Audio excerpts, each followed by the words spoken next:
A very good morning to everyone. Welcome to day 2 of the 9th Annual Disability Rights in Africa Conference. We do apologize for the slightly delayed start. We were having some technical difficulties that we were trying to sort out just before the beginning of this webinar.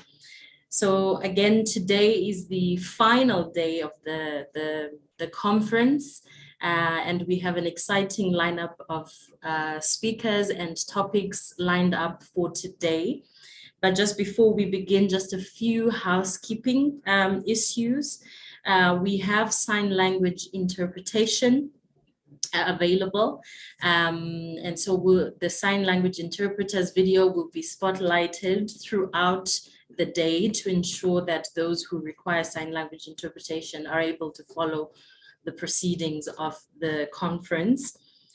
So we therefore ask that each speaker speaks slowly and audibly to enable the sign language interpreter to interpret what is being said. We also have simultaneous French translation for those of you who are from Francophone countries. To access this, at the bottom of your screen, you will see a globe symbol that is labeled interpretation. If you click on that, you will see a language options. You will have English and you will have French. Please select your preferred language. After you've selected your preferred language, please ensure that you click the button that says mute original audios. This makes it so that you don't hear both the English and French, but you just hear your preferred language. We will also have closed captioning on for those who will require it, and this will be on throughout the day as well. And then we are hoping that the conference will be very interactive. So we will ask that you put, if you have any questions, any comments as the presentations are going on, you're most welcome to post your questions in the Q&A chat box. So there are 2 chat boxes that if you see at the bottom of your screen, there's one that is labeled Q&A, and then there is one that is just labeled chat. So for all questions that you would like any of the presenters to address, please use the Q&A chat function. And then for any other comments, for example, if you want to share with us your name, where you're from, or any just general comments that don't require any feedback, then just use the general chat box as well for that.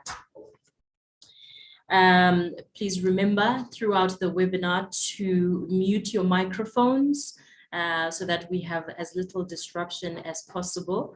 Again, feel free if you have any questions, if you're having difficulty, for example, hearing the French translation, please let us know through the chat box as early as you can. The same if you're not able to see the sign language interpreter, please let us know so that we can attend to that as early and as quickly as possible. So without wasting much time, I would like to introduce my colleague, Mr. Wilson Masharia. Mr. Wilson Masharia is a program officer in the Disability Rights Unit at the Center for Human Rights, and he is also a doctoral candidate at the Center for Human Rights. He will be moderating this morning's session, so I will now hand over to Wilson. Thank you, Wilson. Thank you very much, Diana Msipa, and welcome everyone to day 2 of the Annual Disability Rights Conference. I'll be your moderator. Our rapporteur shall be Ms. Margaret Zulu, who's a master's candidate of the Disability Rights in Africa program. Just to welcome you all to the program, to the session. The first session is on strategies on the realization and implementation of sexual and reproductive health and rights in Africa. We'll have 5 presentations for this session although we'll begin with 2, then have a health break in the middle, and then proceed with 3 presentations after the break, after which we shall have a group photo session and also a session where we shall fill the evaluation forms. Without further ado, I'd like to invite the first speaker, who is Dr. Tlalang Mafokeng, to make a presentation on leaving no one behind, leaving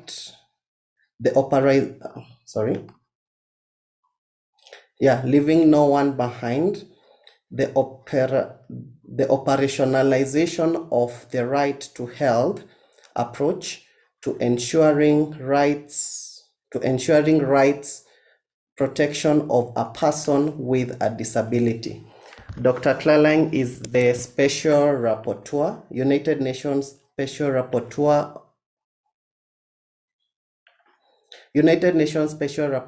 on the right of ensuring. Sorry, I just had a mix-up of my notes. Yeah, so United Nations Special Rapporteur on the right to everyone to the highest attainable standard of physical and mental health. Welcome, Dr. Tlalang. Good morning. I can't put my video on as yet, but I'm going to continue because we are running a bit late. Good morning, everyone, and thank you so much for this invitation to join you in this space. And I really support and continue to commit myself, to the work that the university is doing, that the Center for Human Rights is doing, and would like to just take this moment to also say thank you to all of you for continuing to support the call for contributions that the mandate puts out for the right to health. And joining you today is particularly important because the thematic report that I presented to the General Assembly this year was on the impact of COVID on sexual and reproductive health rights. And I think it's particularly important when you think about the typical UN slogan of leave no one behind, to acknowledge that we are already leaving particular people behind, and people with disabilities are already being left behind in many of the regions of the world. Even within countries, there's inequality, and also between countries, there continues to be that inequality. And so the intersection of sexual and reproductive health and disability is an important one. People with disabilities have long been subjected to scrutiny, discrimination, and have been targets of multiple genocides throughout history. And the eugenist quest for functional, industrious human bodies that can serve capitalist interests places people with disabilities at the bottom of a hierarchy of humanity. It is important that we frame this reality with the honesty it deserves.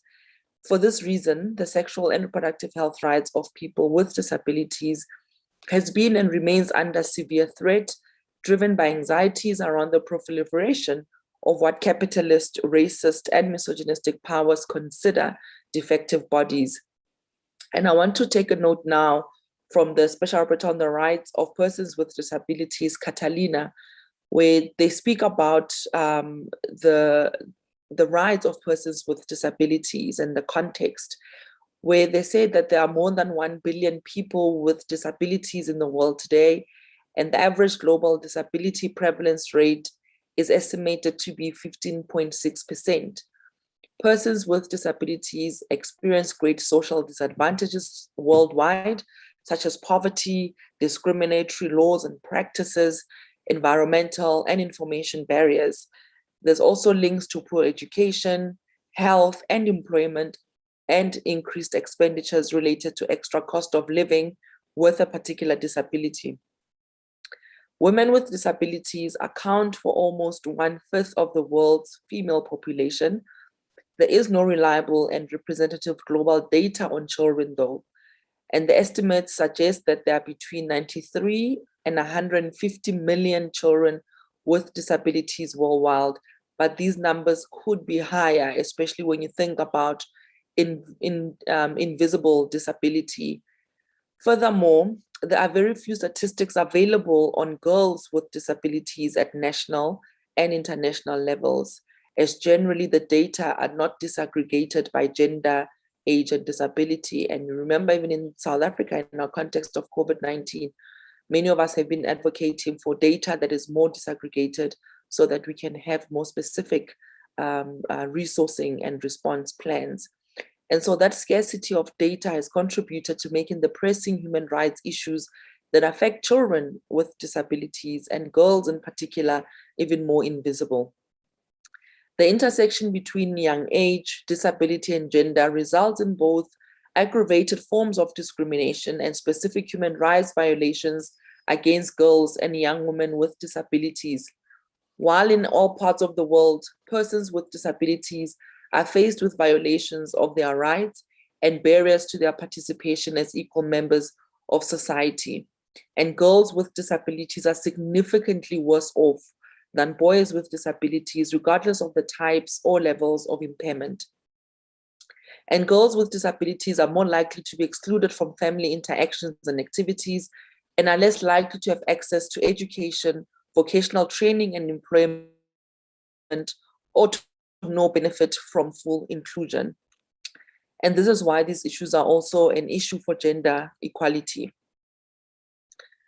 Furthermore, young women with disabilities are almost without exception prevented from making autonomous decisions with regard to their reproductive and sexual health, which can result in highly discriminatory and harmful practices driven by stigma and stereotypes, and lack access to information on sexual and reproductive health and rights. Many of those practices which are forced or coercive occur in institutions. And as girls and young women with disabilities are more likely to be institutionalized. So it's very important to also pay attention to the culture and the values of a lot of these institutions and the kinds of policies that are then being implemented. Now, the stigma and stereotype play a significant role in limiting the sexual and reproductive health rights of girls and young women with disabilities. The sexuality of persons with disabilities is usually considered a taboo topic. Relatives and teachers alike, healthcare providers, are generally untrained, unconfident, lack empathy, and anxious about discussing sexuality with them. Moreover, there is a prevalent assumption that persons with disabilities, particularly girls and young women with disabilities, are either asexual or hypersexual. Those stigmas are particularly strong in the cases of persons with intellectual or psychosocial or cognitive disabilities. Empirical evidence shows, however, that young people with disabilities have the same concerns and needs with regard to sexuality, relationships, identity as their peers, and have similar patterns of sexual behavior. And so many young girls and young women with disabilities who don't have access to information and education about their sexual and reproductive health and rights and those related services continue to be left behind. And several studies have also found that youth with disabilities, especially girls and young women, have low levels of sexuality education, low knowledge, including information with regard to the prevention and transmission of HIV, for example. In many parts of the world, many dollars and millions of US dollars has been spent on HIV programming. And yet even that programming that is so well funded continues to lack inclusion of education for those who have disabilities in accessible language forms and assisted language and visual aids. And so accessing comprehensive sexuality education becomes another heightened problem, both in scripted and structured learning in schools, but also outside and also in the specialized education settings as well. And of course, the stigma again leads to exclusion, because where teachers and guardians and parents lack the knowledge and the confidence and empathy to do this work properly, they usually avoid, and this leads to further social exclusion. And so this general lack of guidance and support has detrimental outcomes for those young people. We also have in practice, even though a lot of countries, including our own in South Africa, will often say there is no policy, but in practice, there's still experience of forced sterilization of girls and young women with disabilities. And this is a human rights violation that continues to happen across the globe. And there is a disproportionate impact and subject of this forced and involuntary sterilization for different reasons, including eugenics, menstrual management, and pregnancy prevention. And in some instances, this is happening in children as young as 9 and 10, before they are even teenagers, where they are already receiving some form of hormonal treatment. There is, of course, a particular intersection and vulnerability that comes with disability, and again, health status such as HIV, for example, but also being a person who may perhaps need some obstetric care, that you may have not been a person or a woman who's being sterilized because of a particular disability, but your experience within a particular health system, because you've then come as a pregnant person, you are also at heightened risk of then being involuntarily or forcefully sterilized. We also have to talk about the disproportionate impact of the different forms of gender-based violence, including physical, sexual, psychological, also financial abuse of people with disability, the issue of bullying, both in the home and outside, coercion, arbitrary deprivation of liberty, institutionalization, and we know the Life is Dimeni chapter in this country that is yet to be fully resolved, and there is yet to be justice in that case. We know the issue of female infanticide, neglect, harmful practices, and domestic violence as well, but also other harmful practices such as child and forced marriage. Issues of female genital mutilation still also affect people with disabilities. And many of these forms of violence are, of course, a consequence of the intersection of disability and gender. But also there is a political context in which these are happening. And we have to pay attention to the fact that, once again, the slogan, "Leave no one behind," rings hollow when many are already being left behind. And it's how we start to think differently about institutions that are supposed to be protecting and promoting rights protections. And in the report that I presented to the 47th session at the Human Rights Council, I spoke about, again, with the focus on the sexual and reproductive health rights as integral to the right to health, but that there are many obstacles that continue to stand between individuals and the enjoyment of those rights, and that those obstacles are interrelated and entrenched, and they are operating at different levels within the health system, particularly. They are happening in the clinical care, they are happening at the level of health systems and administration, and they're happening in the context of underlying determinants of health. And so the key principles that shape the mandate and the work and how I've chosen to go about it is to look at the particular principles of non-discrimination and equality, as well as the key human rights principles of bodily integrity, autonomy, dignity, and in my case, I call it the restoration of dignity, because I understand that many are already being stripped of their dignity every single day, and how all of this are important to the health and well-being of individuals, especially in relation to sexual and reproductive health rights. Now, the right to health, as defined by the Committee on Economic, Social, and Cultural Rights, is an inclusive right, and it extends not only to timely and appropriate health care, which is important, but also to the underlying determinants of health, such as access to safe and potable water and adequate sanitation, adequate supply of safe food, nutrition, and housing, health, occupational, and environmental conditions, and access to health-related education and information, including on sexual and reproductive health. And so it's very important, as a further important aspect of the right to health, is the participation of the population at risk. And it's important that the participation of particular populations, communities, happens at all decision-making levels at the community, national, regional, and international levels. And I think for the right to health to be fully realized, it's dependent and closely related to the extent to which other human rights are also realized. And so beyond the goal of health equity, which many states may pursue and others don't, others have not ratified the right to health, it is important to also understand that the principles of non-discrimination and equality are binding. These are human rights laws that are legally binding on states.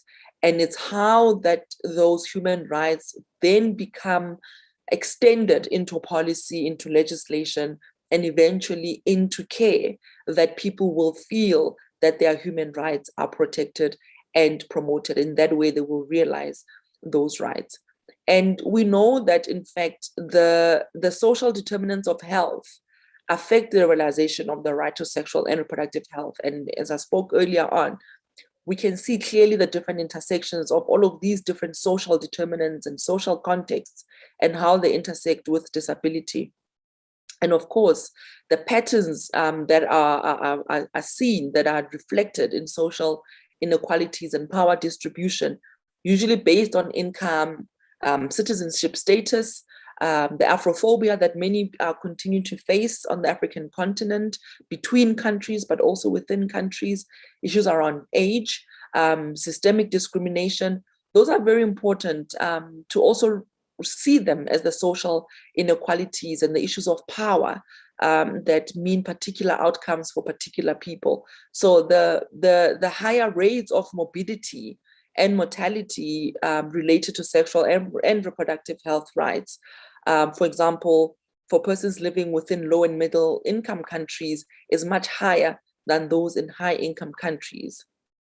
And yet, even within all of the countries, regardless of whether they are a richer country or more developing country, marginalized individuals, when you are thinking about gender orientation or sexual orientation or gender ID, when you're thinking about adolescents, when you're thinking about migrants, persons experiencing homelessness, people living with HIV, the intersection of occupations such as sex work, they confront even greater barriers to their sexual and reproductive health rights compared with national averages.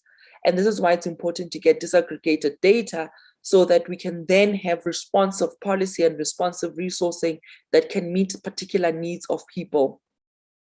And so it's important for us to see then people with disabilities do not simply exist under one set of circumstances or in neatly categorized bodies that are defined by their disability status. There are multiple ways in which other forms of oppression impact on disability status to further marginalize people with disabilities and to further hinder their access to sexual and reproductive health, and also affirming sexual and reproductive health that only doesn't focus on sexual health and avoidance and disease prevention or disease management, but that also talks and affirms sexual rights and sexual pleasure as part of the bigger human rights perspective.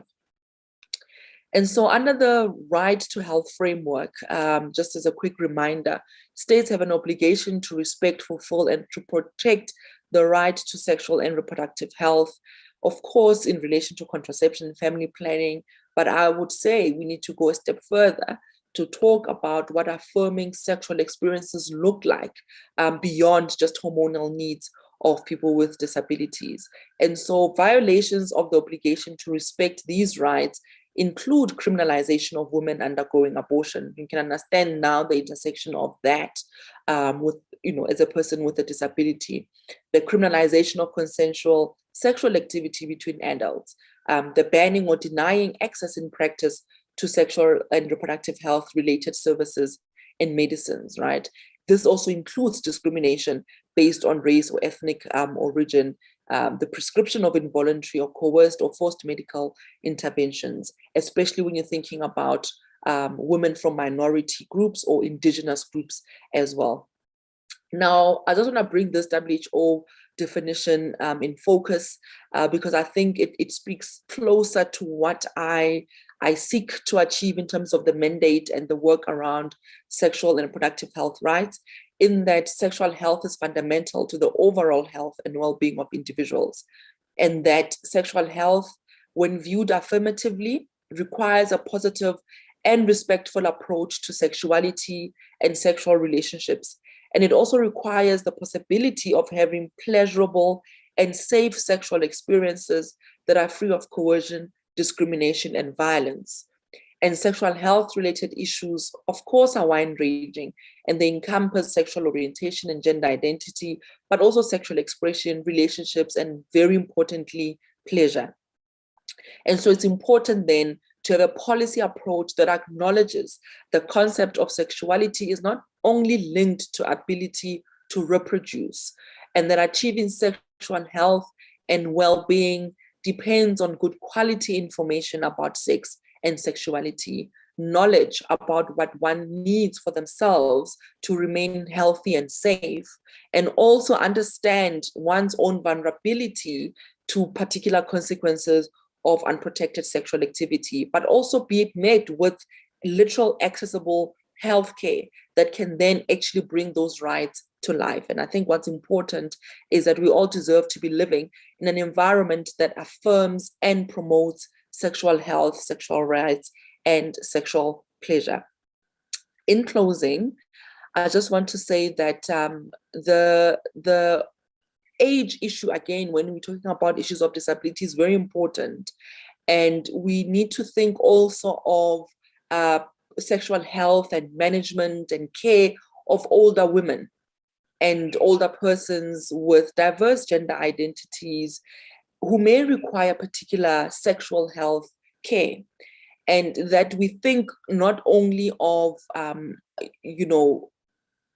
being of older age as automatically not being interested in sex, because that's also harmful for people who are older.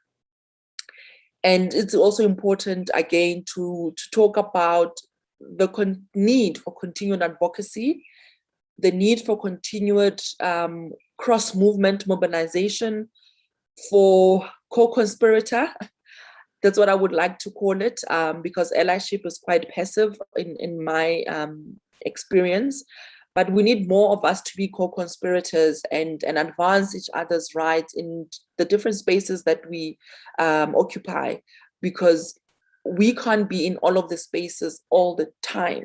But we need to know that if one of us is in a particular phase, in a particular space, that all of these experiences, that all of these intersections will be brought onto the table and they will be addressed, and that we continue to demand states obligations and require them to fulfill those three primary obligations to respect, to fulfill the right to health. And it's very important because these are absolutely human rights issues. And we've seen how, even in the context of COVID, digital health and technology has been of great benefit. But we still need to remember, right, that those technologies must not leave people with disabilities behind, that there are particular needs and assisted technological needs that those digital health interventions require, and that the algorithms and the coding of particular digital health technologies should not perpetuate existing stereotypes or discrimination and stigmatization of disability. And I think we need to really pay attention to those human rights frameworks that are supposed being used to really advance and implement digital health innovation. And I think it's important for all of us to develop an understanding of intersectionality through the recognition of intersectional discrimination, and through national, legal, and policy frameworks, and how we should all commit to seek substantive equality. This will make it possible to better identify and eliminate the power dynamics, because intersectionality and substantive equality speak and they depend on us eliminating imbalances of power. And this work becomes more difficult when you are talking about power, and how power socially locates particular people and leads to particular outcomes. And so we need to really commit, I think, to intersectionality, which is a means through which substantive equality is achieved, and recognizes that identity cannot be dissected into mutually exclusive categories of experiences or analysis, that identity is complex, and it's an amalgamation of different categories of these social locations as a result of particular power dynamics. And so in closing, I would like to say that I will quote from Rosemary Garland Thompson, who is a feminist disability scholar, and she places the issue of disability quite sharply into focus with this quote. She says that disability demands a reckoning with the messiness of bodily variety, with literal individuation run amok, because disability is defined not as a set of observable, broadly predictable traits, such as femaleness or skin color, but rather as any departure from the physical, mental, and psychological norms and expectations of a particular culture. Disability highlights individual differences. In short, the concept of disability unites a heterogeneous group of people whose only commonality is being considered abnormal. As the norm becomes neutral in an environment created to accommodate it, disability becomes intense, extravagant, and problematic. Disability then is the unorthodox made flesh, refusing to be normalized, neutralized, or homogenized. More important, in an era governed by the abstract principle of universal equality, disability signals that the body cannot be universalized, shaped by history, defined by particularity, and at odds with its environment. Disability confounds any notion of a generalizable, stable physical state of being. And with that, I would like to thank you very much for this invitation and for giving me this opportunity to provide this intervention. Thank you very much. Thank you very much, Dr. Tlaleng Mofokeng, for that very informative presentation. We hope that you still stick around with us and maybe ready to respond to some questions at the end of this session. We can have 3 to 5 minutes at the end of this first section. But for the interest of time, allow me to introduce the second presentation, which shall be made by Mr. Cosmas Rongoti, who is a social development worker or officer with a wealth of experience over 10 years. He will also be joined by Ms. Andrans Machaka Nise, who also has 9 years experience in the field of social development, and one Mr. Lloyd Kwambana, who is a disability rights advocate and also has experience in advocacy of human rights, specifically for disability rights and children rights. Please note that you have 15 to 20 minutes for your presentation. I hope that you divide this time equally amongst yourself. And I request that the first presenter gives the title of the presentation. Thank you very much and welcome.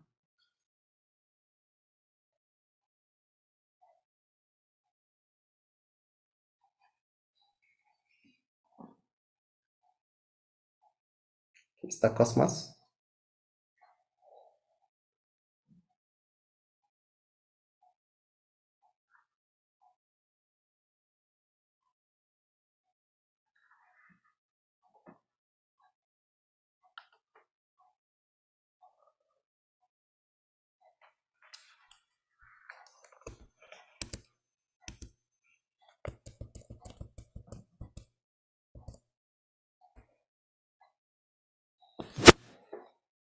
Mr. Cosmas Rongoti, Ms. Andrans, and Mr. Lloyd, are you available?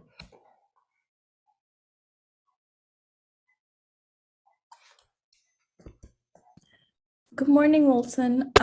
Mr. Cosmos is here. His co-presenters, unfortunately, are not.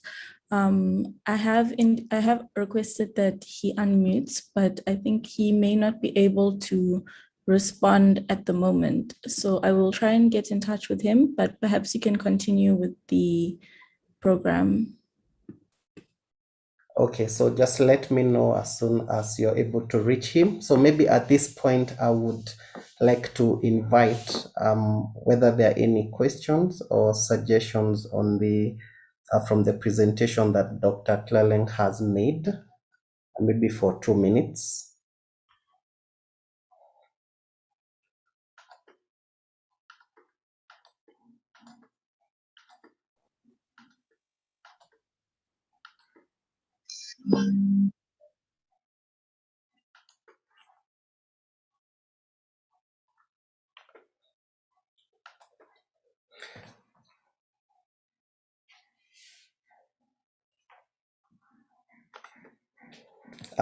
I guess, yes.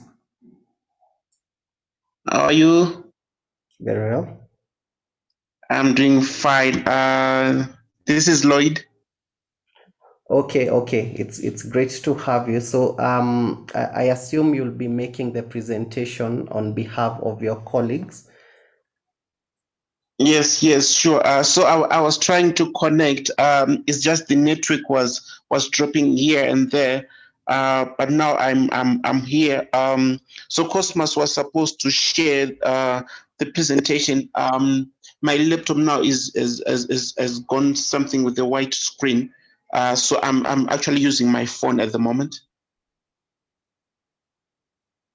Okay, are you able to proceed with the presentation, or would you prefer making the presentation afterwards? Is it okay I proceed without sharing the screen, or what do you suggest? Please do. Please proceed if you're able to, but I also request that you share the presentation with the conference team afterwards. Okay, definitely that's fine. As I'm trying to open the page from another device. So my name is Lloyd Kwambana. I'm from Zimbabwe, representing Shandukoyo Penyu Childcare, an organization that is based in Epworth, a peri-urban community that is a major focus on psychosocial support, economic strengthening, and also the engagement of young people with a disability inclusion in their programming. So being based in Epworth as a community that is poor resourced, we have a target to say, if we have young people that are residing within our community, what challenges are they facing? So basically, as an organization, it's a needs responsive in terms of programming, identifying challenges that young people are facing, identifying girls' challenges that they are facing, and also the one component that we are currently working on, people with disabilities, and to say what really are the challenges that they are facing and what best approaches can be used to address those challenges. So given that background now, we came up with an idea to say we can develop our research paper and probe more in terms of sustainable solutions on these challenges. So that informed this paper that we are presenting today on this platform that we've been awarded an opportunity to share with different development practitioners from different corners of the country. Now, to say Epworth is a community that has limited resources. One area that we have seen is limited access to clean and safe water. The area is still being developed in terms of the piping of the water system and putting all the formal structures for people to reside on. But now in the process to do that, there are alternative water points that people can access. But in doing so, these young people that we have convened on behalf of today on this conference is to say, if they are going at the bore water collection points, What challenges are they facing in accessing that important resource? So now to say the system it's not up to standard to allow everyone to have access to water, but those provisions that are set within the community, they also have their gaps. So this research paper is trying to bring out the idea to say, if we have young people in Epworth suffering in terms of accessing clean and safe water, what really should be done is a mapping way forward strategy as we move ahead.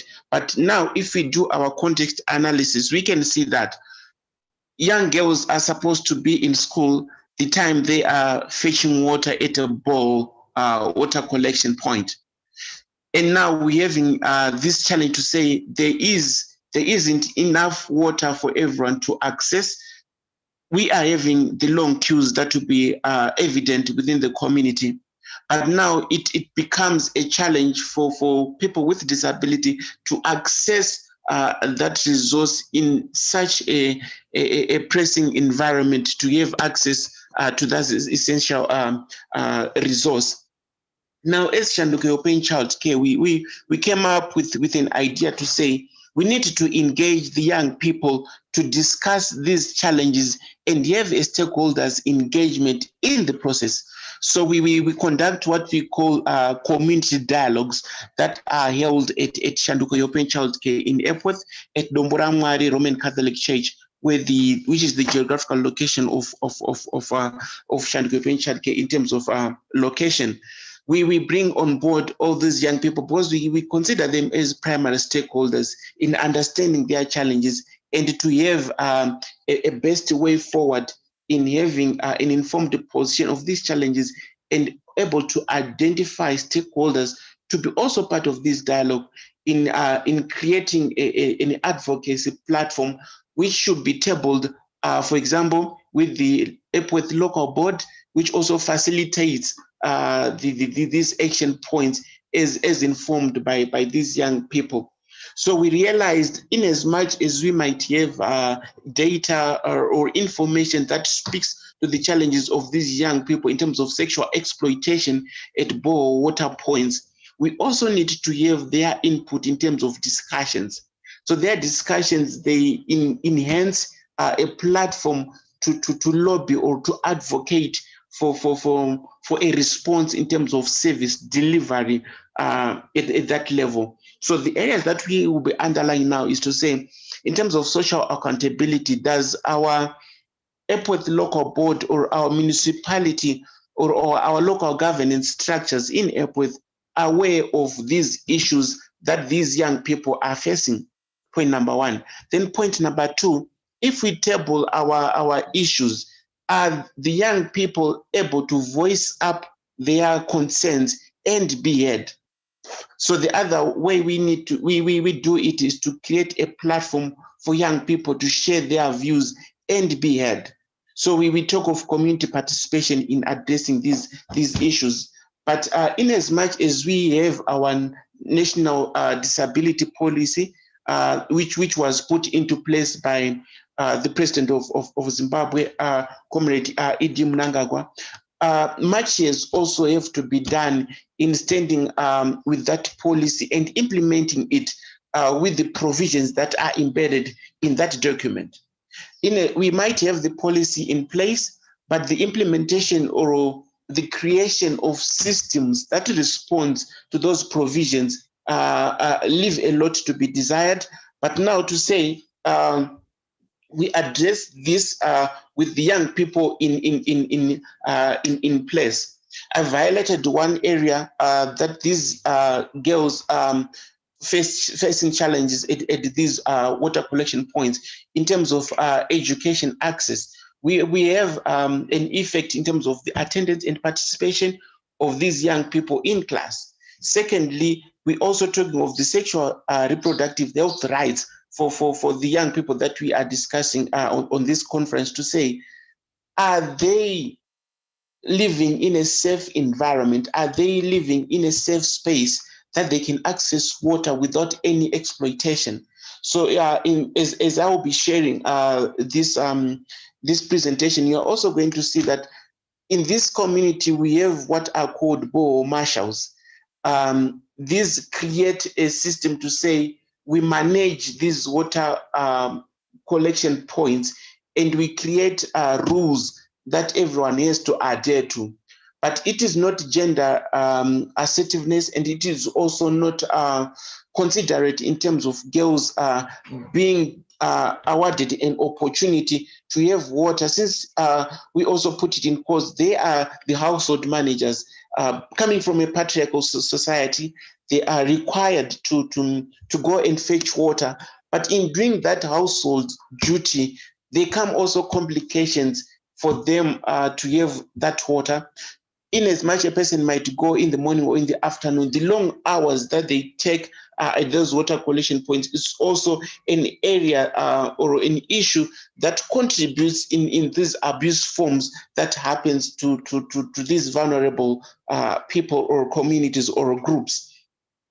Then also the other point that we also put in our presentation is to say, how is the police or the law enforcement agencies responding to these reported cases? So in our dialogues, we also bring on board the police to say, these young girls or these young women or this disability group is facing these challenges when they access water at these bore water points. In as much as you have documented the cases, how much have you gone further in addressing or serving justice on these issues so that we create safe spaces or a safe environment for these girls or young women to access water? So as I've highlighted earlier, Shanduko European Child Care, it's a community responsive organization or a community engagement organization. We try to bring on board different stakeholders from different facets of a society to deliberate on a certain issue. And at the end of the day, we have a collective approach or a collective methodology in responding to these challenges, with each stakeholder taking a certain element or component in addressing the issue that will be tabled.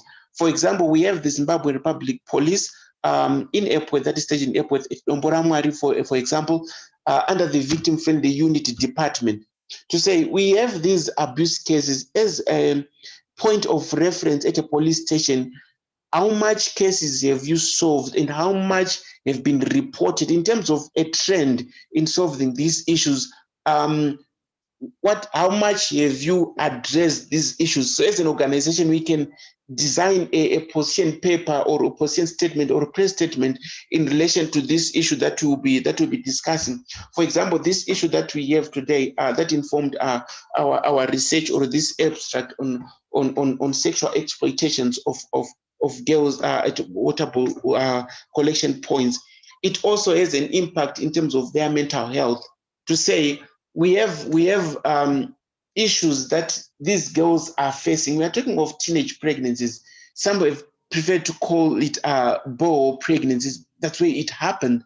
But all these societal statements or societal connotations have continued to perpetuate the vulnerability of girls on these places that where they go to fetch water. But now we are trying to say, how best can we create a safe environment for these girls or for this disability group to access water, and also to address these sexual exploitations that will be taking place? And also, how best can we underline mental health facilities to address this? We might talk of teenage pregnancies. We also talk of depression that comes with it. We might talk of stresses that comes. We might talk of these shocks that comes with living in such an environment.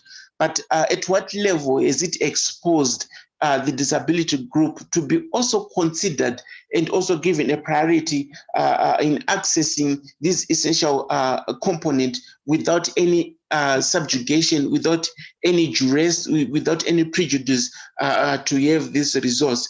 So as an organization, we are saying we underline the issue of community dialogue, we underline the issue of stakeholder engagement, we underline the issue of referral pathways in reporting of all these cases. So in representing my other groups, this is the presentation that we had. But as an organization, we realized there's a lot that still needs to be done when we talk of service delivery within a resource poor community, because Epworth it's a peri-urban community which is still developing, but in the process of developing and in the process of formalizing different systems that promotes a sustainable, a decent or a friendly environment, which checks and balances need to be put in place.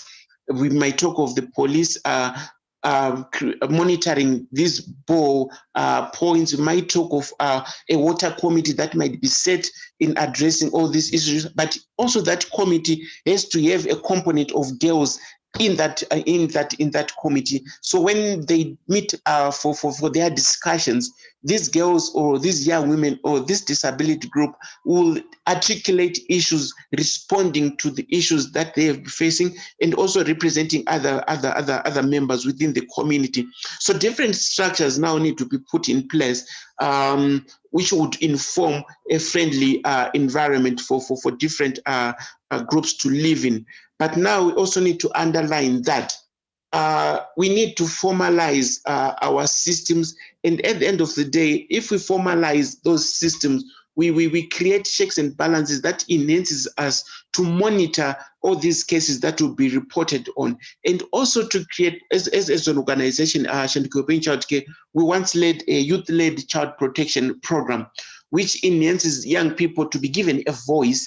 And if they are given a voice, they are given a platform to share their concerns, and also responsible partners will be able to hear what the young people will be saying, will be able to hear what the disability group is saying. And at the end of the day, we iron out issues as evident within the situation happening in the community. But now the issue of sexual exploitations at water collection points have become topical in Epworth, considering the larger population that it has, and against the number of bores that they have. But now we are saying we have a strain in terms of resources. The moment now we have strain in resources, we scramble for the little that we have. But in the process, a certain group is suffering. But now, how best can we create an even distribution of resources and even access to those resources without anyone facing a full wrath or bearing the brunt of abuse or exploitation? So thank you. This was the summary of our presentation in relation to the young people, in relation to the disability group on sexual exploitations at water collection points, and the issue also of mental health, as I have highlighted. Thank you. Thank you very much, Mr. Lloyd Kombana, for that presentation, and also for standing up on behalf of your colleagues. I see Mr. Cosmas Rongoti joined us a little later. We also acknowledge your presence. When I look at the Q&A session, there are no questions yet. We encourage participants to keep sending their questions so that we can address them.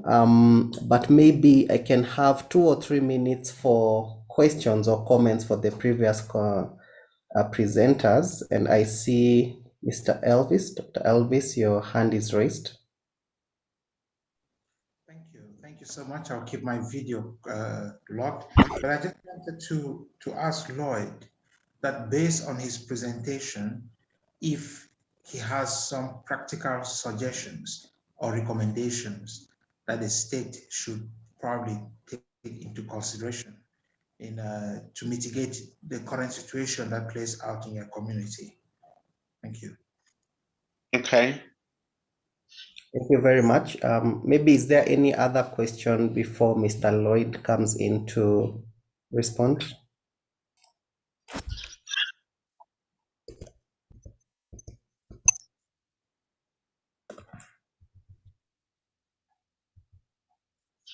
Or I can take that, Mr. Wilson, while we wait for other questions.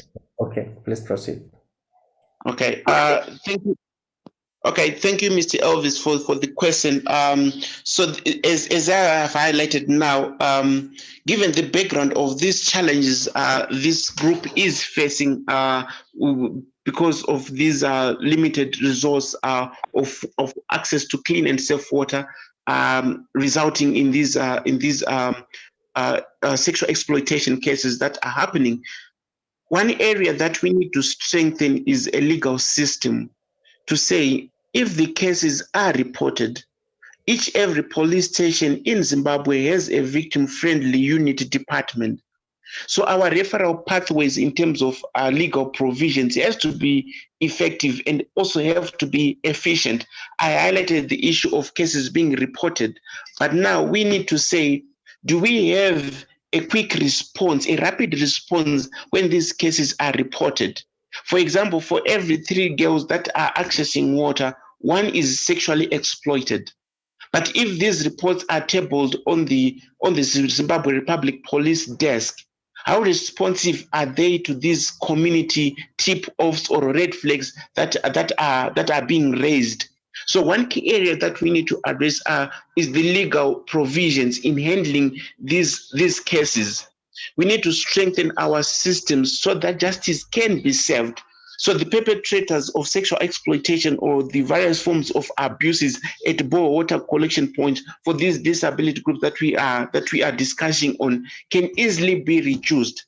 Because in as much as this community is developing, it might take time for proper systems for people to have running water on their taps. But currently, what can we put in place? So one area that we need to strengthen is our legal system. Then the second one is we need to strengthen child-led initiatives. We create child-sensitive ambassadors within our communities. We create disability-friendly or ambassadors within our community to say, if we have these cases, as children, as young people, as young women, how do we mobilize? How do we position ourselves and advocate and lobby for a response to these cases that are escalating in relation to the sexual exploitations? So if we have an empowered community that responds to these issues or to be amplified in addressing these issues, it is also critical because their engagement is also critical because they are primary stakeholders in addressing these issues. So I can highlight two sustainable or effective ways that we need to address these issues. So if we circle around the best practices against the legal systems or the child-led initiatives or the ambassadors that are empowered or created or trained within the communities who are able to document and lobby and advocate for a change or a solution in addressing the issues that will be at hand. All right. Thank you very much for that response. So for the interest of time, I'll allow 2 last questions, and I request that you make them short and brief. We'll begin with a follow-up question from Dr. Elvis, and then Ms. Jahira Wangari, and then Mr. Lloyd will respond to them. Thank you, Wilson. Lloyd, given that I hear your suggestion, which is a legal redress measure that you're advocating for in your community, and legal redress or legal provisions usually have a specific method of approaching them through the parliament in most of our systems in our countries, in the continent. Have you at any point maybe approached the Parliamentary Portfolio Committee or made a submission to Parliament in order to submit a bill that will address these issues? Because stating it here as one of the measures that you are advocating for, it's all right, but it needs proper follow-up and procedure within every legal system. Okay.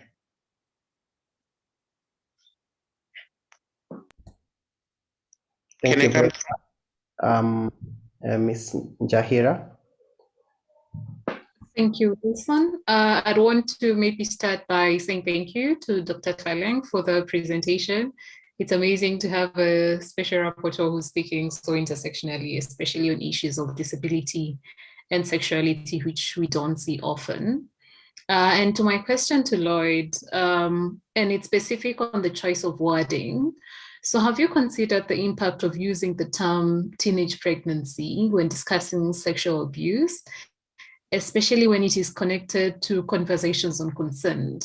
Why not call it something else rather than teenage pregnancy? Thank you.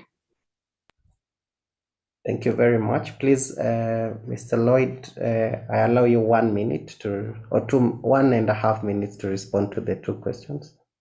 Okay, thank you very much. So maybe it's the issue of semantics, but the way we put it across as teenage pregnancy is basically underlying the age. Because when we do advocacy, we need to understand the target that we are putting into context. So teenage pregnancy, basically it looks on the age of the victims that we are targeting. For example, at the water collection points, which group is mostly vulnerable to these sexual exploitations? So we have seen that the teenagers are the ones that are at risk, or that are vulnerable, or that are prone to these exploitations. So I'll put a disclaimer to say this one is put in quotes to say teenage pregnancy, underlying the target that which one is the prime victim to these cases. I take your contribution. I really understand it. It is only underlined in relation to the target group, which is the prime victim to these exploitations, and we have seen that the teenage group is the one that is more vulnerable. Thank you. Then to the first question, as an organization, we work with the different partners, different stakeholders, government line ministries, different coalitions that we are subscribed to. For example, the Girls Are Not Brides, Zimbabwe National Council for the Welfare of Children. All these coalitions, we have written position papers or press statements on the sexual exploitations of the group that we are discussing at water bowl collection points. Lastly, before Honorable Priscilla Misira was elected as the ambassador, she is one person that we have been working with in relation of the, as you highlighted, the Parliamentary Portfolio Committee. She was the chairperson, so all these issues were tabled on her desk, and she was also help us to facilitate how best can we address these issues within our communities. We draft our press statements. We have our issues being heard in the parliament. So we follow up on that. But as an organization, what we did is to identify different platforms or different strategies or different pathways that we can use to amplify our voice or our issues in relation to the discussion that we have. For example, the issue of partnering with different stakeholders, partnering with different coalitions, the two that I have highlighted, and also the engagement of the Parliament Portfolio Committee. So we have created that rapport in terms of bringing on board critical partners that can help us to amplify our voices and have these issues addressed. So it might take time, but also the important thing is, if we identified or targeted key members that help us to escalate our cause and be heard at the end of the day, and later on creating a safe space for people with disabilities to live in a decent and friendly environment. Yes. Thank you very much, Mr. Lloyd, for that fruitful discussion. You have emphasized the need for community engagement. And so at this point, we are going to be proceeding to the health break. And because of the interest of time, I request that we have a 7 to 8 minute break so that we are back at 11:25 on the dot. Please, at that time, we are going to proceed with the conference. And we shall begin with the presentation by Jacqueline Lindubi and Dr. John Ndavola. So please be ready by 11:25 South African time. Thank you all, and enjoy your health break.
Good morning, everyone.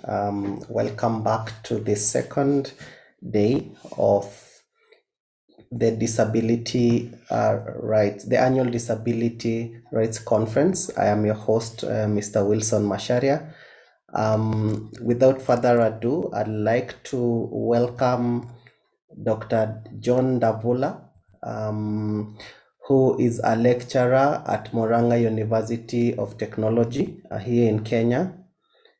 He holds a PhD in mass communication from Jomo Kenyatta University here in Kenya.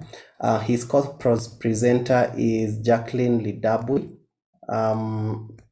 who is a multi-award winning Kenya television presenter. She is currently presenting a PhD in mass communication. Welcome, and I request you to inform the participants of the title of your presentation. Please stick to the time which is allocated, which is around 15 to 20 minutes. Thank you very much. Okay, thank you very much, Wilson. I would like to request us to be able to share the screen. Okay, it is.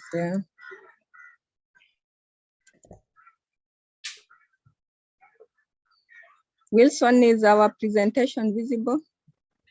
I believe it is now visible and we can hear you clearly. Okay, so we are going to present a paper on WhatsApp and participation in sexual and reproductive health for women with disabilities in Kenya. I'm Jackie Lidabui and my co-presenter is Dr. John Davula. So this study assessed the use of WhatsApp for sexual and reproductive health information among women with disabilities in Kenya. So the social, cultural, and political and legal practices hinder access to sexual reproductive health information to women with disabilities. And it is estimated that we have 1.7 million people with disabilities. This is according to NCAPD 2009. And 2/3 of women with disabilities lack access to reproductive health services in Kenya for persons with disabilities. So some of the services that women with disability is menstrual management, information on contraceptives, pregnancy, management of sexual health, birth, safe abortion, family planning, among others. So WhatsApp was considered because WhatsApp has the highest number of consumers in Kenya at 89%. So that's why we went for WhatsApp to see if it has a role to play in our study. So the objectives of our study, the first one, we were examining the effectiveness of the WhatsApp platform in sharing sexual reproductive health information. And the second objective was to examine the attitudes towards sexual reproductive health information for women with disabilities. And our last objective was to determine the challenges experienced by women with disabilities regarding access to sexual reproductive health information. We used the uses and gratification theory because when we are talking about this theory, it says that the public takes an active role in interpreting and integrating the media into their lives. It's not that the media has a very big effect to the public, but the public can be able to use and consume whichever media they would like, because gratification sought from social media could be anything from a place of information distribution to a venue or for feedback, or even for an opportunity to participate in a community and feel connected to other individuals. That's why uses and gratification theory was appropriate for our study. So the methodology we used, the researchers, we adopted both quantitative and qualitative approaches. So we did a random sample of 20 women with disabilities who are members of different WhatsApp groups in Kenya, and we issued them with questionnaires. And also a purposive Purposive sample of 6 women with disabilities who were found to be information rich were interviewed. Quantitative data was analyzed and analyzed descriptively, while qualitative data was analyzed via thematic analysis. I will hand it over to Dr. Ndavula to continue with the results. Thank you. Okay, so thank you.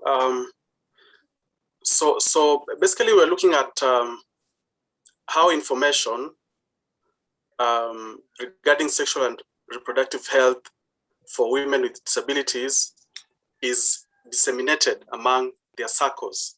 And of course here we are cognizant of the fact that in most communities it is a taboo topic. So we are thinking, how does technology then come in to perhaps maybe change this, or just to ensure that this information can be shared. So when we looked at WhatsApp, we were asked women with disabilities how often they engage with this platform, you know, these closed groups. How often do they perhaps check their WhatsApp? And most of them reported, around 45%, that they access this technology 3 times a day, and some said even over 10 times. So that means if information is shared on the platform, it was likely to reach a large number of women. Let's move to the next slide. Okay, perhaps let me share my screen because it is not moving. Let me remove share first. Okay.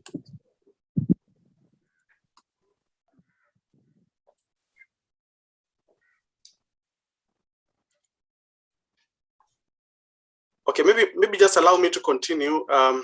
Yeah, so in terms of a platform preference, you know, because we are thinking, yes, we are focusing on WhatsApp, but what about other, you know, sites that people frequent, which are popular in Kenya, like Twitter, Facebook, and Telegram?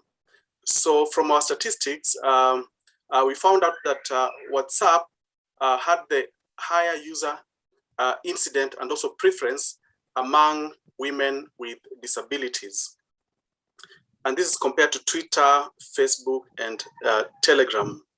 And then in terms of, you know, sexual and reproductive health access for women with disabilities, so we asked women, do you support that, you know, sexual and reproductive health information should be accessible to women with disabilities? And a majority of our respondents, that is around 80%, stated that yes, it's okay for women to receive this information. And remember the background that we have described about, you know, perhaps sexual and reproductive health information being taboo in most of our cultures. And then the other concept we looked at is, you know, sexual stereotyping. How prevalent is sexual stereotyping for women with disabilities? And our respondents, 75% agreed that this is an issue, that sexual stereotyping exists. In fact, we have this quote from one of the participants who said, and I quote, "Women with disabilities are discriminated against because they are prevented from sexual satisfaction. They are being violated and abused. No commitments are made in a relationship. Family planning is done without consent." So that's just one of the quotes from the many that we got during our study. Now, in terms of the topics that were explored in these WhatsApp groups regarding sexual and reproductive health information, we found that sex education was one of the popular topics, stereotypes, sexual pleasure, sexual awareness, and so on. But those are some of the ones that we singled out. Now, we could have information being shared on WhatsApp, but then maybe there's little engagement. Maybe people are not commenting on it, or it doesn't elicit discussion. But from our analysis, we found that around 80% of the women reported to having read information on sexual and reproductive health when it was shared on the WhatsApp groups. And then we had 30% of the women replying to these messages, meaning they were initiating a conversation. And we had around half the women, 50%, sharing this information. You get it and then you share. So in terms of level of engagement, then there was a very high level of engagement regarding sexual and reproductive health information.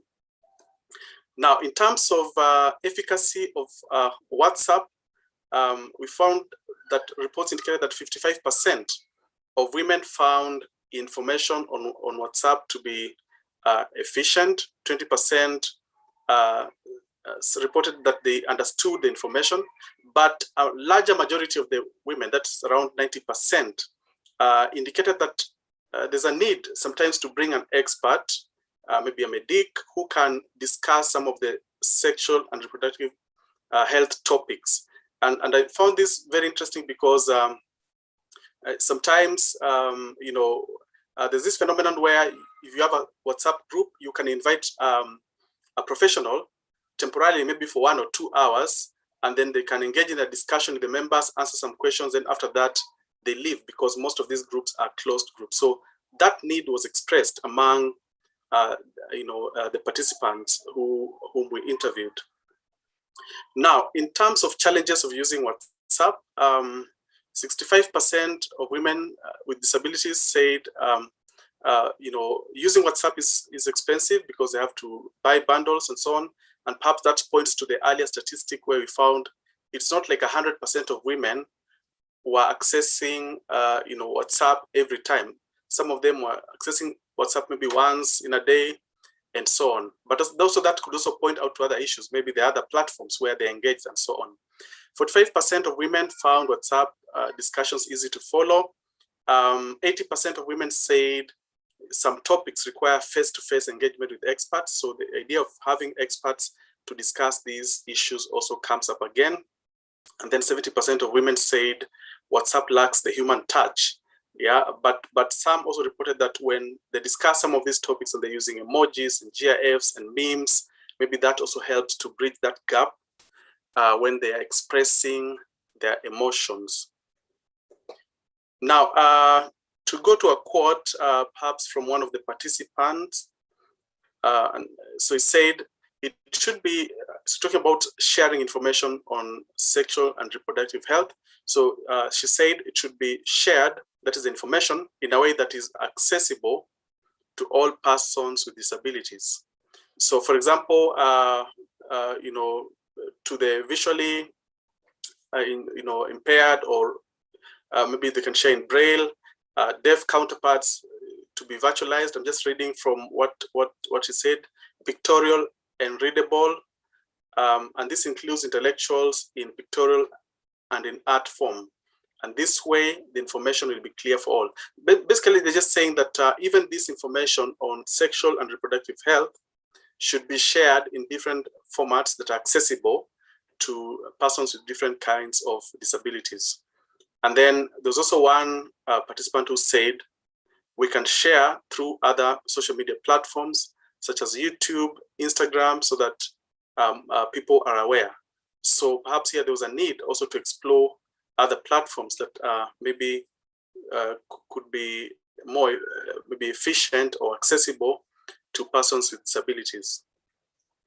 Now, our conclusions, we found that WhatsApp was effective in sharing sexual and reproductive health information, maybe because it's a closed group, it's safe space, and people feel maybe they can share information.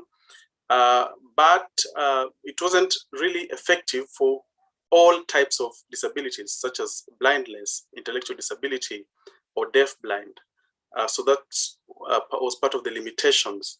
In terms of recommendations, we recommended that more structured discussions on sexual and reproductive health information with experts, be scheduled. So, maybe this would dispel a lot of myths and misinformation in some of these discussions.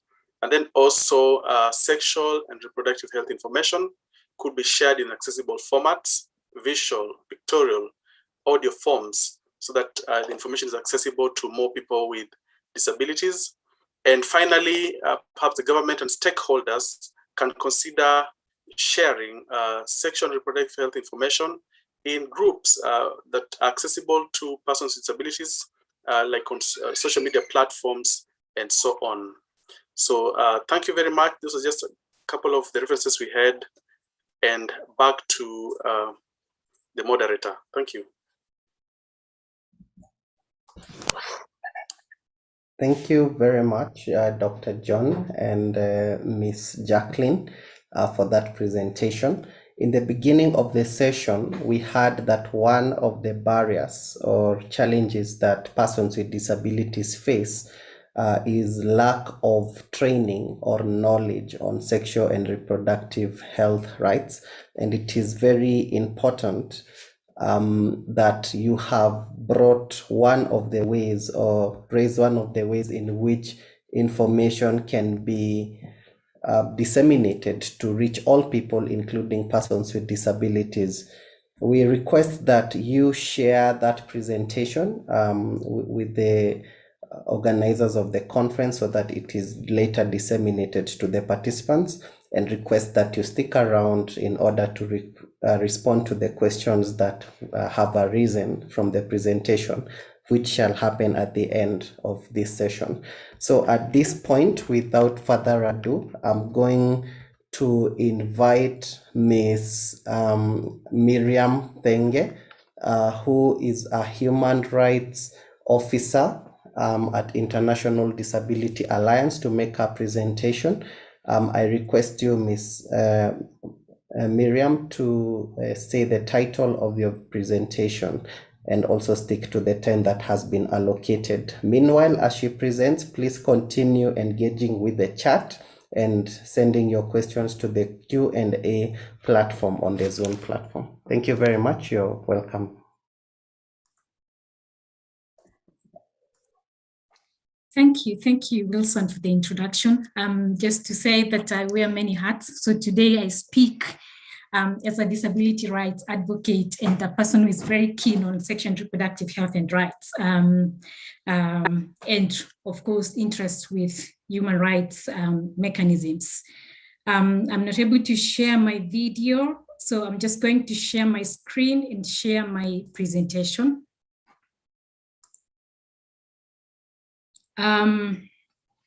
So my presentation is about what the African Commission can do to ensure that states implement sexual and reproductive health and rights of women and girls with disabilities. And the title is Implementing Sexual and Reproductive Health and Rights of Women and Girls with Disabilities, why the African Commission on Human People's Rights must rethink the existing monitoring framework.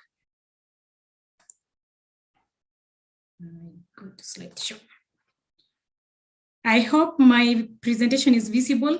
Wilson, is it visible for everyone? I believe it is. Okay. So before I go to the reason why and the options of how we need to rethink about monitoring of sexual and reproductive health rights of women and girls with disabilities, and the options that the African Commission on Human and People's Rights have, I just want us to take steps back and speak about the protocol itself. And I call it the groundbreaking protocol because for me, the protocol is for the people, and it was made by the people with disabilities in Africa. It is the protocol that has given us more than what the UN Convention on the Rights of Persons with Disabilities has given us. It's the protocol that comprehensively speaks about states' obligation when it comes to harmful practices. It's the protocol that speaks about states' obligation when it comes to youth with disabilities. It's the protocol that expansively speaks about the state's obligation when it comes to rights of older persons with disabilities, and many more. So for me, it's a protocol for the people with the disabilities, and it was made by the people with disabilities in Africa. So looking back in terms of the timeline where this protocol and how it was born, and I apologize because I missed yesterday's session just in case this was highlighted, but I think it's very important for me to just introduce this as part of my presentation. So looking back at 2007, the African Commission on Human and People's Rights essentially created the focal point on older persons and persons with disabilities. And then later on, the mandate was expanded and the African Commission established now the working group. So it shifted from focal point to a working group on older persons and persons with disabilities. And then in 2011, the working groups received a green light. So part of the mandate of the working group was essentially to start thinking around a protocol that is specific on rights of persons with disabilities.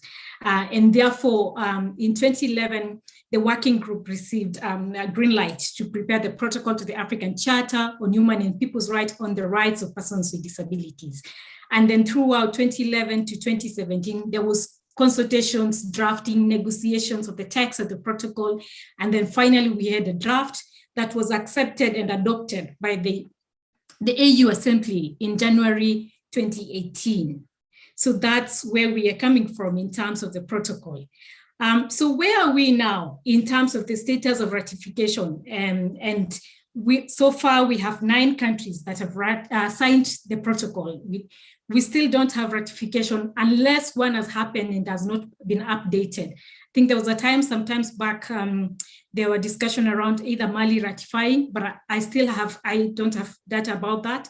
But in case this has happened and has not been updated in the website for the AU on treaties that have been adopted by the AU. So I think for me, the information and the data I have from the website is that to date, we have 9 member states who have ratified the protocol out of the 55. And for everyone to know just that the protocol can only be enforceable if we have 15 countries signing and ratifying.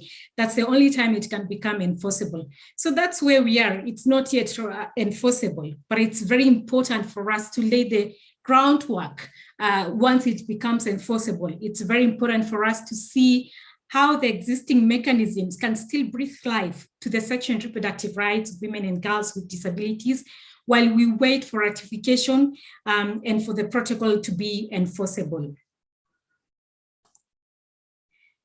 So what does Article 27.2 of 27.2K of the protocol say? So Article 27K of the protocol specifically focuses on sexual and reproductive of women and girls with disabilities. And it's a very interesting provision. It's a provision that is actually anchored on an article that is specifically focusing on women and girls with disabilities.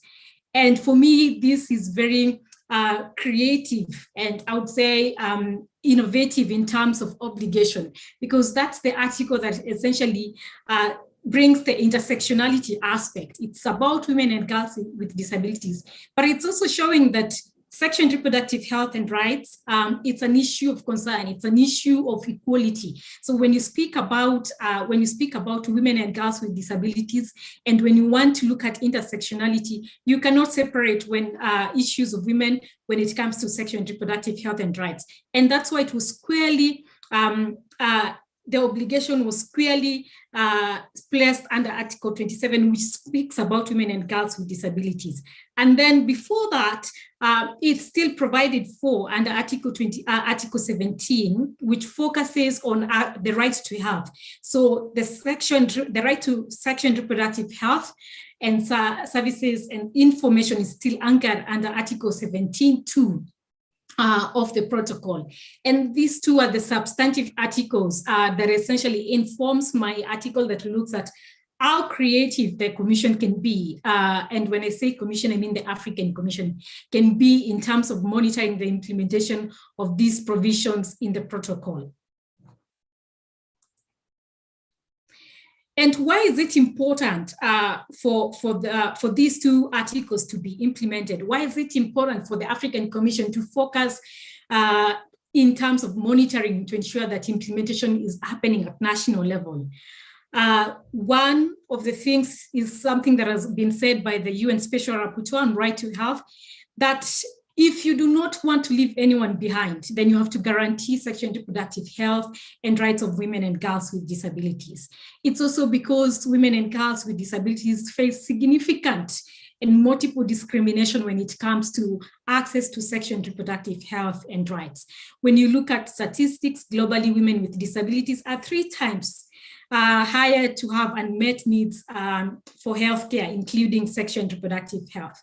When you look in Africa and in developing countries, you realize that 80% of the population in Africa are persons with disabilities, and women and girls with disabilities constitute more than half of that population of persons with disabilities. So that's why it's very important for us to think about what are the creative ways of ensuring that states comply with this particular obligation of ensuring that women and girls with disabilities access sexual and reproductive health and rights on equal basis with others.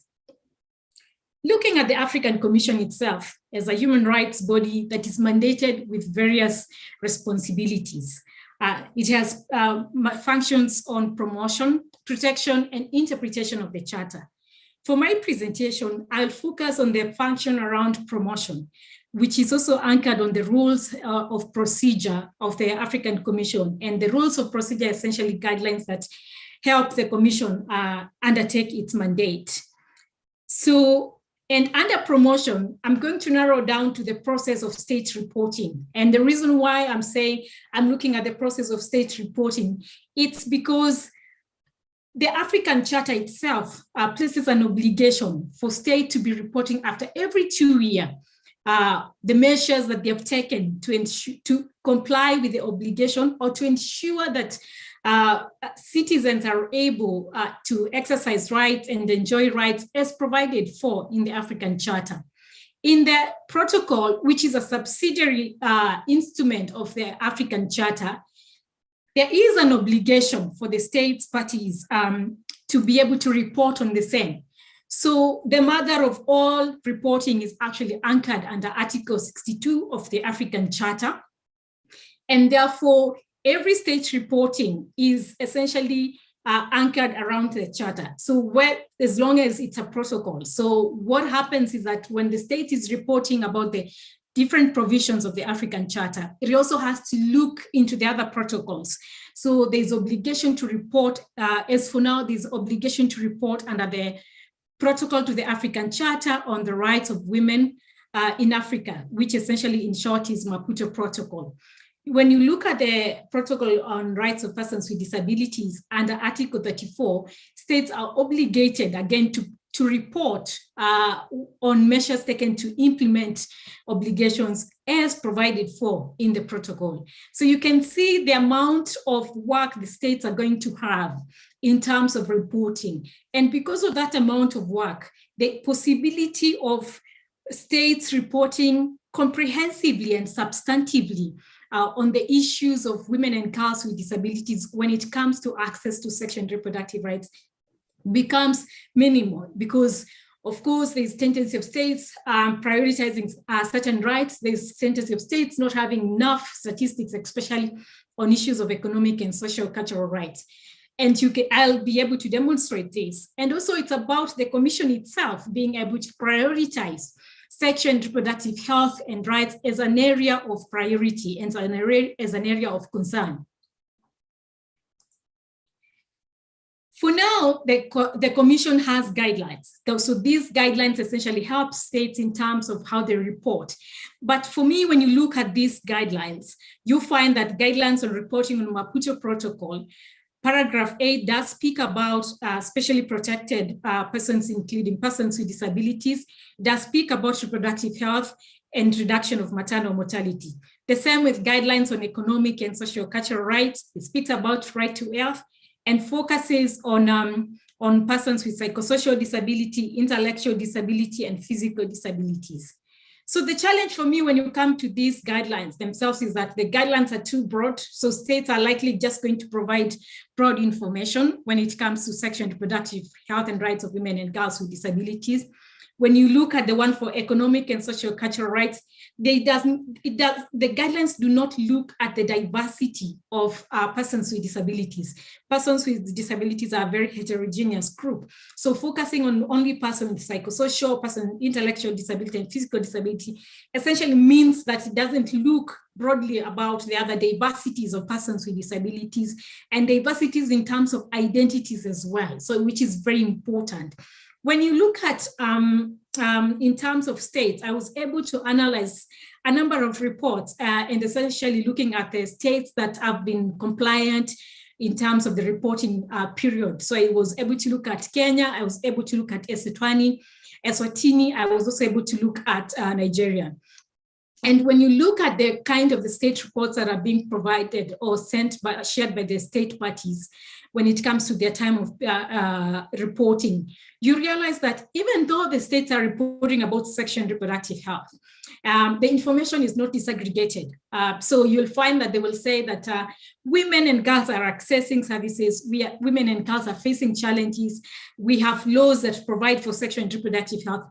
But when you ask, do these laws really recognize issues of forced sterilization? Do these laws look, for instance, in terms of forced abortion among women with disabilities and girls with disabilities?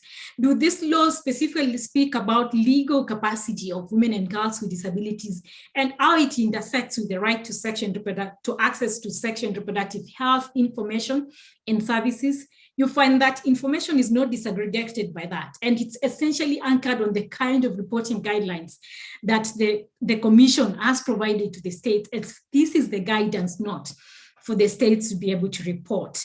The other issue is also about substantive concluding observation, which I would also call recommendation around sexual and reproductive health of women and girls with disabilities. So this is essentially very minimal when you look at the reports that I was able to analyze, and the trends at the African Commission is that in terms of paying attention and going into details, like what does it mean for a state to implement sexual and reproductive health and rights? What are the measures that are supposed to take? So when you give a blanket recommendation and say, ensure sexual and reproductive health and rights of women and girls with disabilities, then for the state to be able to report the measures they've been able to take, it may not be as comprehensive as enough. So concluding observations that are very specific, like say, we want to see what you're doing in terms of data disaggregation of services being provided to women and girls with disabilities. Who are these women? What kind of impairment? In terms of age, who is accessing? So that kind of recommendation that is very specific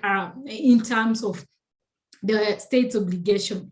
And then of course, it's African Commission on Human and People's Rights. One of the spaces that, in my personal experience, having interacted with the mechanism for a while, is that I was able to experience very limited contribution and engagement of organizations of persons with disabilities, including specific organizations that focus on women and girls with disabilities issues. So I think for me, this is an extreme challenge when it comes to implementation of sexual and reproductive health and rights. And in terms of rethinking, so that's where we are, that's where the challenges are. So in terms of rethinking, what are the options that the Commission has, and how do we move forward? So for me, option A are essentially interim measures, pre-enforcement of the protocol. We are here, we have 9 member states who have signed the protocol. And for these member states who have signed the protocol is still not enforceable. So what do? Do we stop pushing the Commission to push states to implement and ensure women and girls with disabilities have access to sexual and reproductive health and services and information? No, the answer is no. We work with what is available. So for me, the pre-enforcement measures that can be taken now is for the Commission, in addition to the guidelines on reporting on Maputo Protocol, is for the Commission to develop indicative questions. This is not a new practice because the Commission itself has developed indicative questions on Article 5 of the African Charter, which is on torture. So there are guidelines on how states should report on that particular article. But when the Commission realized there was a gap in how states are reporting in terms of measures taken to prohibit torture, they went ahead and developed indicative questions around Article 5. And when you look at the indicative questions, they're essentially going to lead you to solving the challenges that I've already mentioned. They are very specific. They look at different levels. They define comprehensively what that article is about, and then give very simple questions that states can really relate and provide information on. The other measure that can be taken in the interim is essentially targeting organizations of persons with disabilities, including women, organization of women and girls with disabilities, to be able to contribute to the process of monitoring the implementation of sexual and reproductive health and rights as provided for in Maputo Protocol, as provided for in the African Charter, because those are the instruments we are working with as we lay a framework as we wait for the ratification and enforcement of the protocol.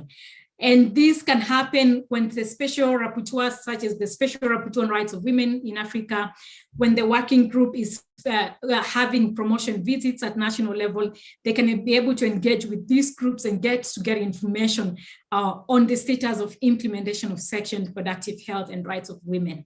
And the other area is essentially for the Special Rapporteurs and the working group on rights of persons with disabilities to commit time to develop a thematic report on sexual and reproductive rights of women and girls with disabilities in Africa. When you look at the intersession reports, where there's activities reports for the special procedures, which are essentially submitted during the ordinary sessions of the African Commission, you realize that the concentration of the thematic reports is extremely short and therefore cannot be comprehensive as much as possible.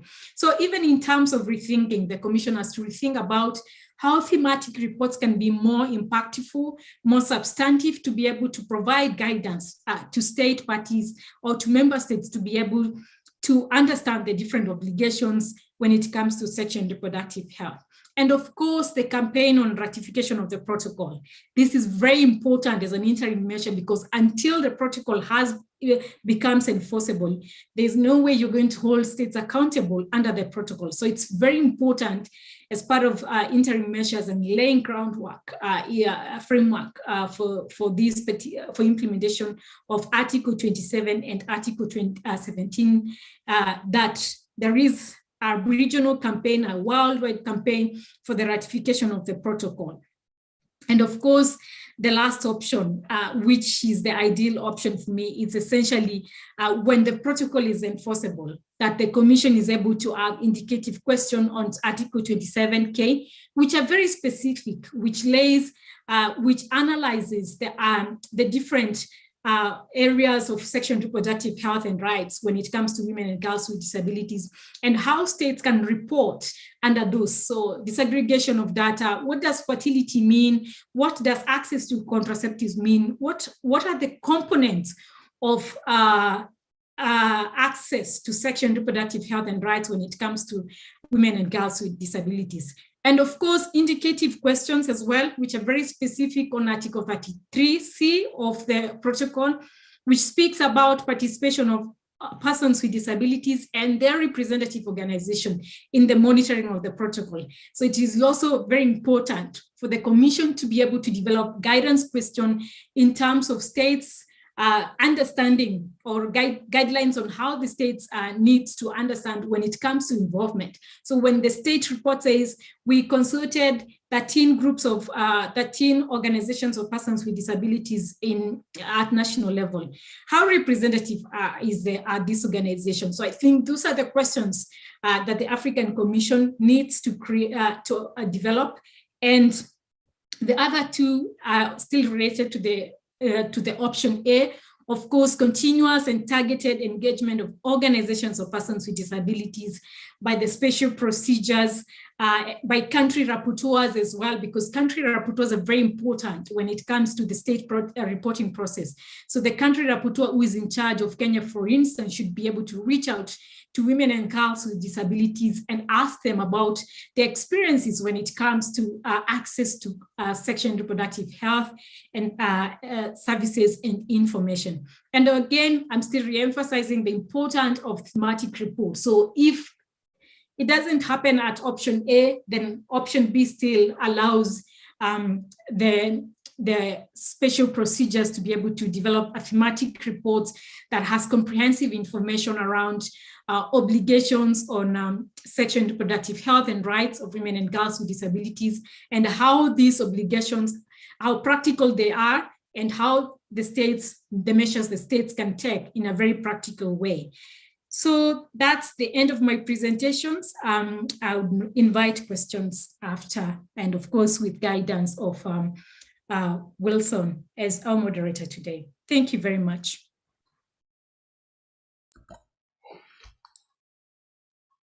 Thank you very much, Ms. Miriam, for that informative and thought-provoking presentation. And I find it very exciting that you also strongly recommend the ratification the ratification of the Africa Disability Rights Protocol. Thank you very much for that presentation. I request you to stay on the call so that you're able to respond to the questions, some of which have already been raised at the end of the presentation. You can also look at the Q&A session to see whether there's a question that has been directed to you. And at this point, I'm going to invite the next presentation, or the last presentation for this morning session, Mr. Liberty Chimwaradze, who shall be making a presentation with his colleague, Mr. Kennedy Madekutsi. I hope I'm I'm pronouncing the names correctly, but please correct me if I'm wrong. You're welcome to begin the presentation. You have 20 minutes, after which we shall have the Q&A session.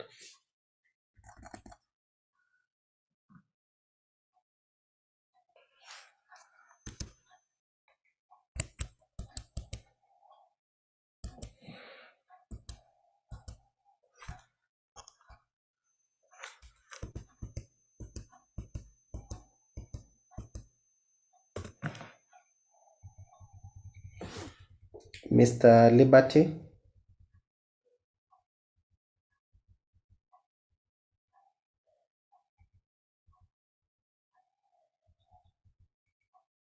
I think there are some technical issues, but meanwhile, maybe we could have Ms. Miriam respond to any questions. Some have been thrown on the chat. I request Ms. Margaret Zulu to read the questions to her. Thank you, Wilson. Good afternoon, everyone. So we have 3 questions so far, and a comment. There's a comment from Dudu Moja, and she says she's an occupational therapist in Pretoria, and she's really pleased with the presenters, and the information is really informative and thought-provoking. Thank you so much. One question is from Cindy Mbele. This question is directed to Dr. Ndavula. The question is, what was the age group of the subjects in the research? Second question, the second question is from Mr. Jobumbi. I hope I'm pronouncing that properly. He's from Namibia, the National Disability Council of Namibia. And he would like to thank you, Dr. Ndavula and Ms. Miriam Ntenge for the presentation. And his question is that in most of these papers during this conference, actually, the focus is only on women and girls with disabilities. Are men and boys not going to be left behind when it comes to sexual reproductive health? It's time that we become inclusive, and for now, men and boys with disabilities are left behind and their rights are not promoted, neither protected, and nobody does research on them. I wonder why. And the last question is also from Mr. Jobumbi. And the question is, could Ms. Miriam please share the AU monitoring framework as stated? Thank you.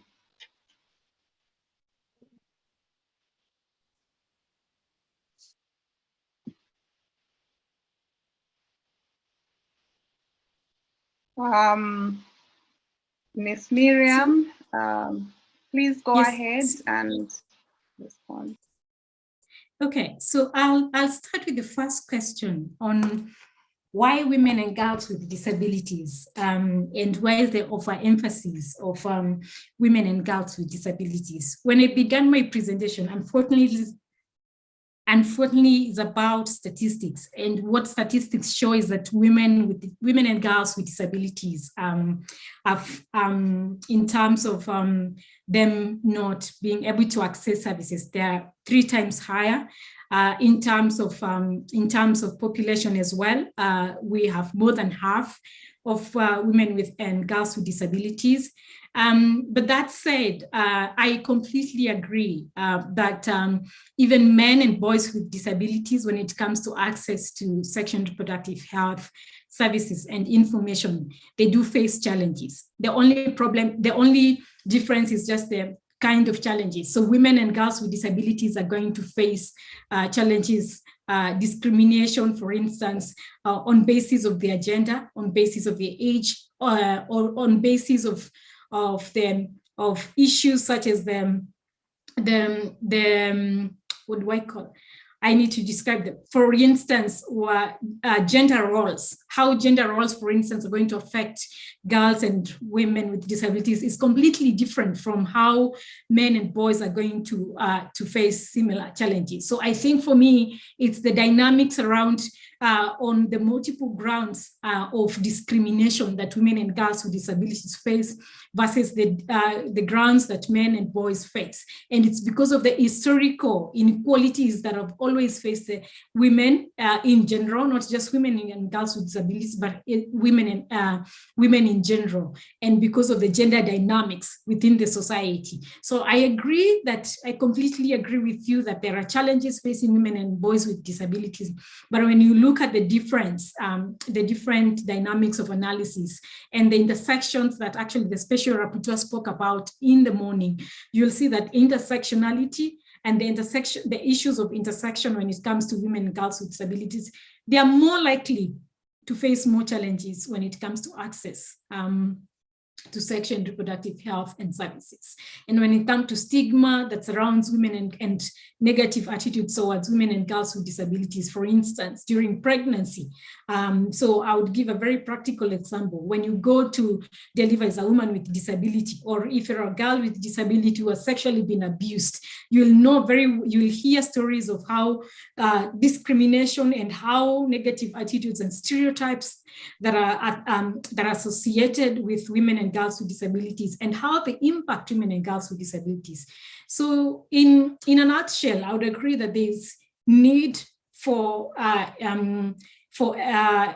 efforts to achieve sexual and reproductive health and rights for all. But when it comes to women and girls with disabilities, of course, we will require more efforts because of the historical injustices and inequalities that the campaign around equality is essentially trying to achieve.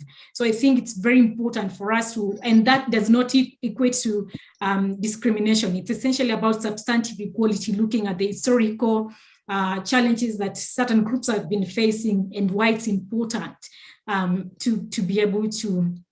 And this could also be seen as a temporary measure.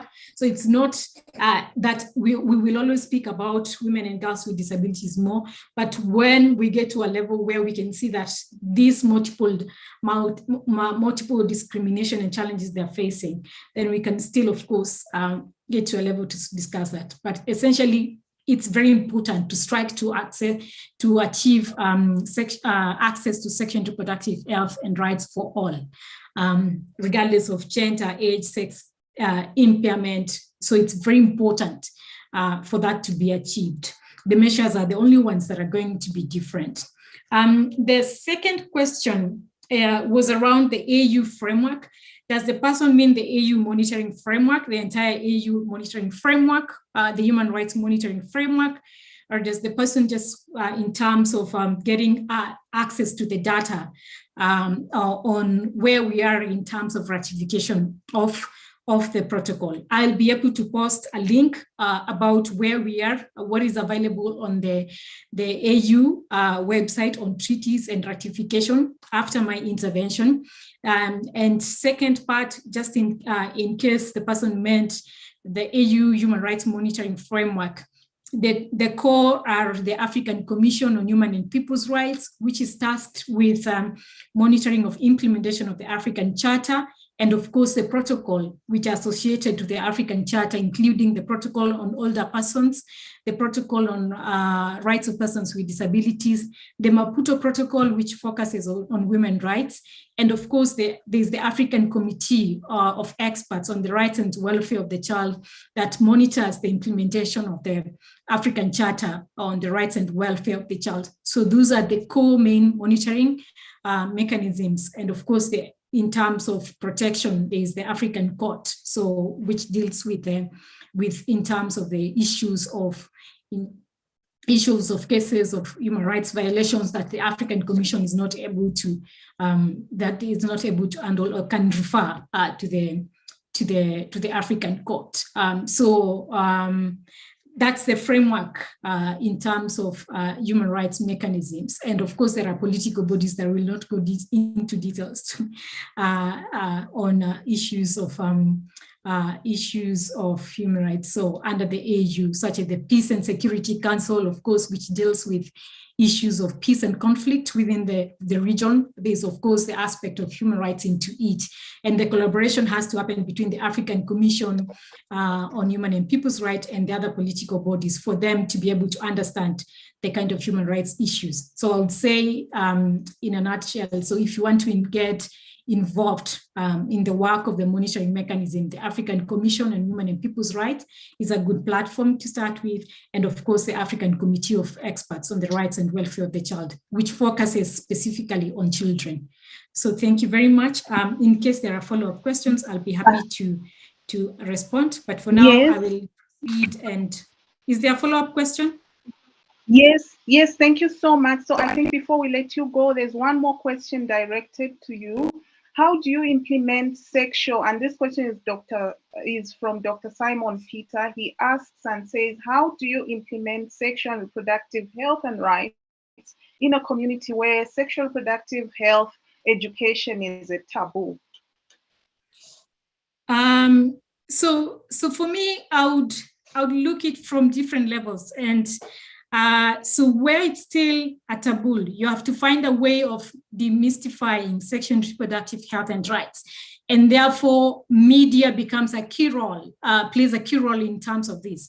Because if for instance, the methodology of delivering the information is the problem. If, for instance, I go to a community and start to speak about access to safe and legal abortion, and I'm attacked by the community because they believe that abortion is a taboo, then I believe that media, because media is very powerful tool of communicating, they will be able to provide that information. So for me, it's the tool or the channel of communicating, which is very important when it comes to where SRHR education is seen as a taboo. Secondly, I think it's about the person who is delivering the messages. And I think that when a community believes that sexuality education is a taboo, I would imagine that not everybody is thinking it's there could be majority, but there could also minority who believes that it's progressive. So it's also a way of looking people who really associate with the community, people who have of influence within the community. So for instance, if sexuality education is seen as a taboo, but when the chief of that particular community speaks, then the chief is respected, and one day the chief is the one speaking about sexual and reproductive health information, the community is likely going to respect that person. So it's also about strategies of overcoming opposition. If, for instance, sexuality education is a taboo within the community, and the community goes to church, and one day, just after the sermon, the community is told, we are going to discuss this, they will still think, how? We believe in the church. So why is the church speaking about the taboo? So that's how you change attitudes. What works best with that community when it comes to attitude? Who do they respect? So for me, that's how you think about, and it's also about the importance and the importance and respect of rule of law. And that's why it's very important for regimes to have legitimacy when it comes to the citizens. So if a community believes that when the president speaks, that is the right thing, then when the president speaks about sexual and reproductive health, there's the authority that comes with it, and they trust that authority. So I think it's about understanding the dynamics, the fears that they have, and try to demystify those fears using the people of influence, channels of influence that they believe in and they trust, so that you can be able to change their attitudes slowly until they get to a level where they can actually say that, oh, if the church can speak about this, then I don't think it's a taboo at all. So that's how I would approach in terms of addressing sexuality education and challenges that communities may have. Thank you. Thank you so much, Dr. Miriam. I'm not sure, Wilson, how much time we still have left for questions, because we still have 2 questions directed at Dr. Ndavula. Would we perhaps give him a moment to answer the 2 questions? Yes, I think we should give him 2 minutes, 2 to 3 minutes to respond to the question. Then we proceed with the presentation from Mr. Liberty, who's back on the call. Okay, thank you so much. There are 2 questions for you, Dr. Ndavula. The first one is about the age group of the subjects in the research that you spoke about. The second one is a question from Jessica, and she's asking for information and understanding on whether the studies and research considered sexual reproductive health for the LGBTIQ group, women with disabilities. So is there a consideration for research on sexual and reproductive health issues for the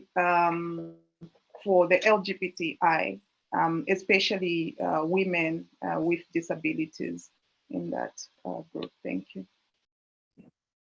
Okay, thank you very much for those 2 questions, Jessica. And I didn't get the name of the first questioner, but in terms of our statistics, in terms of age group, we looked at women. So that is women aged between 18 and 45, because that age group, according to WhatsApp usage data, are more active on WhatsApp. And then in terms of LGBTIQ population, I think I should have mentioned at first as a I don't know, disclaimer sort of that even accessing this group to get the data was very, very difficult for us. Most people shy away from studies and research, and for understandable reasons. So we didn't really look at that distinction. We didn't distinguish between either LGBTIQ or just the other types of categories. But perhaps that's an interesting question that would form a basis for future research. Thank you. Thank you so much, Dr. Ndavula. I think now I will hand over to the next presenter. Thank you very much for that session. At this juncture, I will invite Mr. Liberty Chimwaradze. I hope I pronounced your name right. Mr. Liberty is a public prosecutor at the National Prosecuting Authority in Zimbabwe. He co-authored an abstract with his colleague, Mr. Kennedy Madekutsikwa, who's also a public prosecutor at the National Prosecution Authority in Zimbabwe. Mr. Liberty, you're welcome. Please note that you have 20 minutes for the presentation, and I also encourage the participants to continue engaging on the chat and also adding your questions on the Q&A section. And after this session, we'll have another Q&A session just before the group photo for the panelists. Thank you very much, Mr. Liberty. The floor is yours. Thank you. I hope I find everyone of you well. Do you hear me? Yes, we can hear you. There was a bit of a disturbance, but maybe you can proceed. It's fine.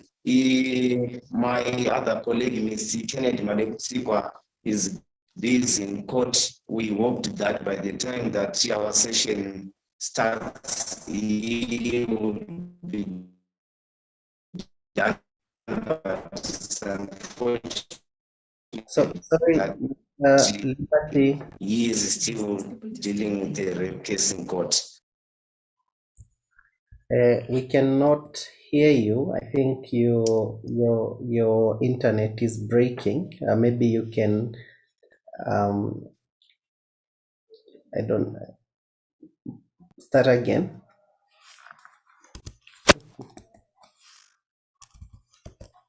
Mr. Liberty? Yes, I'm online.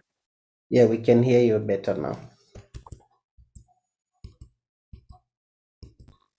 It's like I was saying, my colleague, Mr. Kennedy, is in court.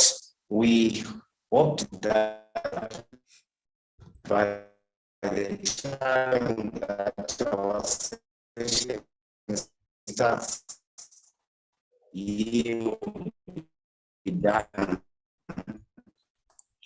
But it's unfortunate that he is still to the serious case in the court. So I'm going to take you through the presentation.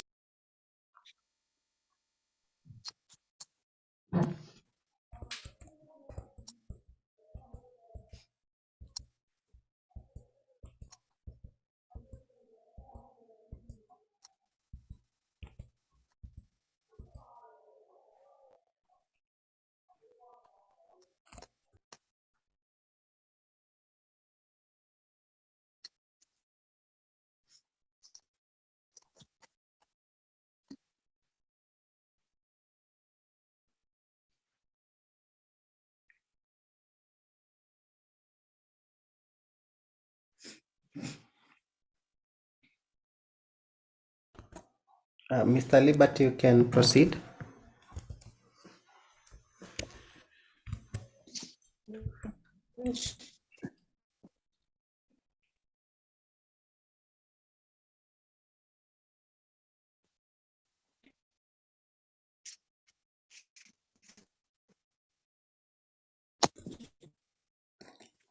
Mr. Liberty, we cannot hear you, so maybe you can take 2 minutes to disconnect, then join the call again to see whether the quality shall improve.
Good afternoon, everyone. It seems we are having a challenge with Mr. Liberty's connection, technical hitches.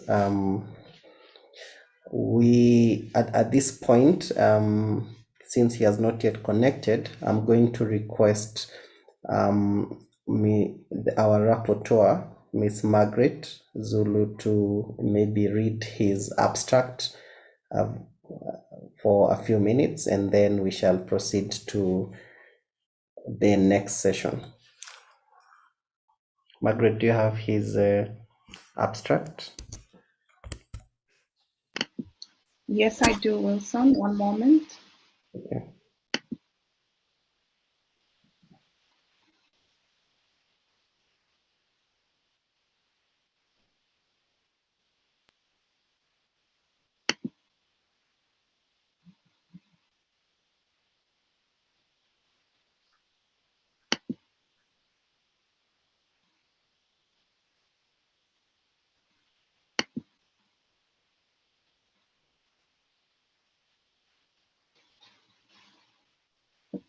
So Mr. Liberty's abstract is on the realization of sexual and reproductive rights by women with mental and intellectual disabilities in Zimbabwe, prospects and challenges. His co-author is Mr. Kennedy Madekutsikwa. The abstract reads, the stigmatization of people with different kinds of disabilities has been a historical norm in Africa in general and in Zimbabwe in particular. Discrimination on the basis of disability has often been one of the major challenges faced by people with disabilities. Such discrimination and marginalization are even worse for women with disabilities as compared to their male counterparts. This is attributed to the historical power imbalances between men and women and the patriarchal nature of most African societies. It is no coincidence that the recognition of the rights of people with disabilities has been a problem area for most African states. The problem is even worse when it comes to the recognition of sexual and reproductive rights of women with mental and intellectual disabilities. In the Zimbabwean context, as a matter of policy and law, women with mental and intellectual disabilities have always been deemed to lack the capacity to consent to sexual activities and to make autonomous decisions about their reproductive health issues. This is despite the fact that women with mental and intellectual disabilities are also human beings who can make love, be intimate, bear children, and found a family. Therefore, this paper discusses the sexual and reproductive rights challenges faced by women in Zimbabwe and argues that the domestic legal framework is inadequate to ensure the full protection and realization of these rights.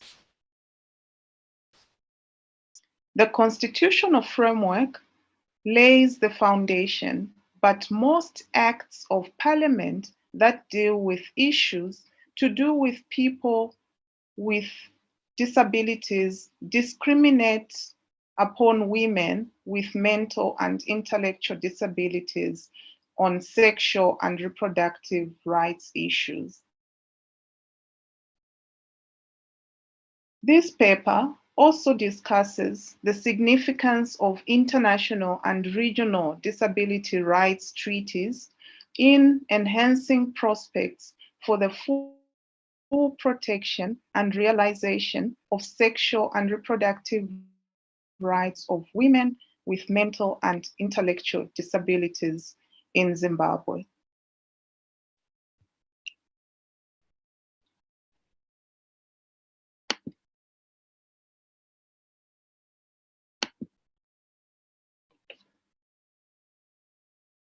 That's the end of the abstract, Wilson. Thank you very much, Ms. Margaret Zulu, for reading the abstract. Mr. Liberty appears to continue having challenges with his internet. We excuse him for that. So at this point, I'm going to invite any questions for the previous presentations. In case there are any, you're welcome to open your, to lift your hands or to have your question on the Q&A platform.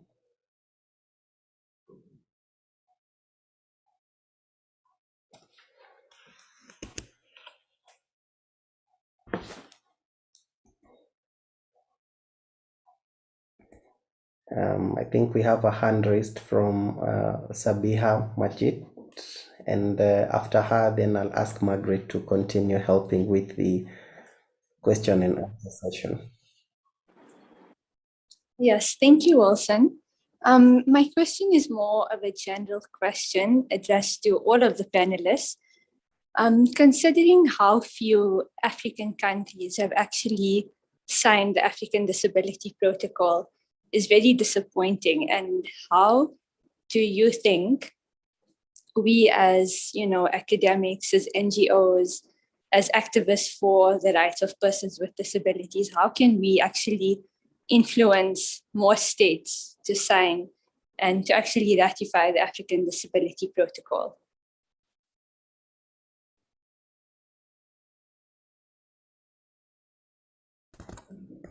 I think we can begin with a response from Miriam.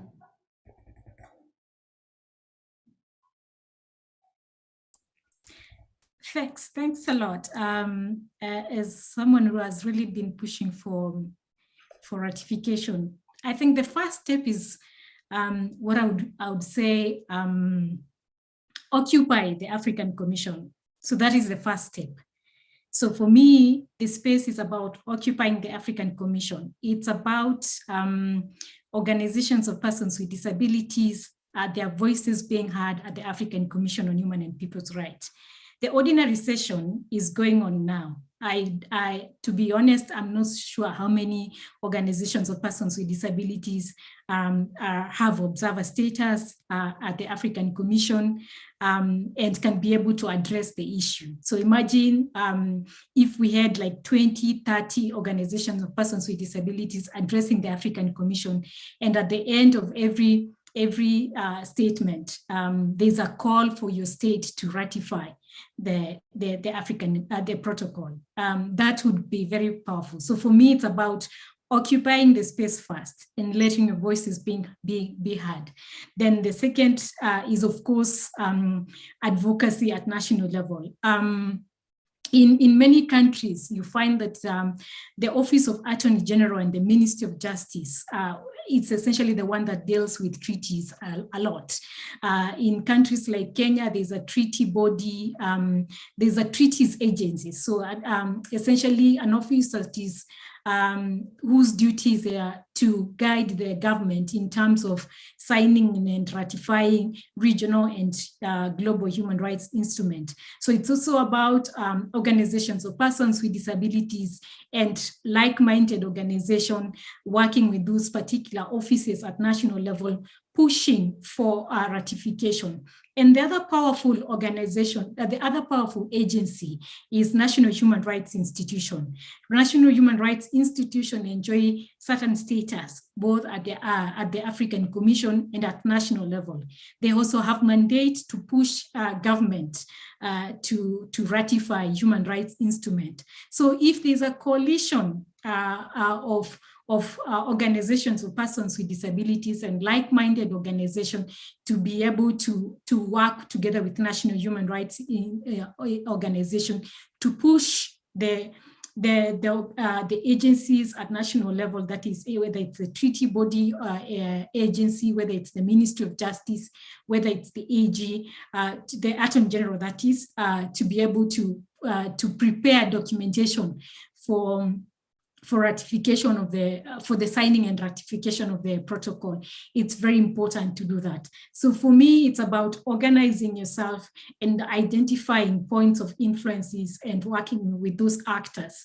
But again, I really emphasize, and of course, the AU assemblies, they're very political and very important in terms of ratification. If there are member states who are really pushing, for instance, South Africa has signed, South Africa's very powerful voice at the AU. So it's very important if South Africa was the vehicle that is going to lead us to this universal ratification. So why not rally South Africa and other like-minded member states that during the AU assembly meetings at Addis Ababa, that ratification of the protocol becomes a priority in the agenda of the list of things to be discussed.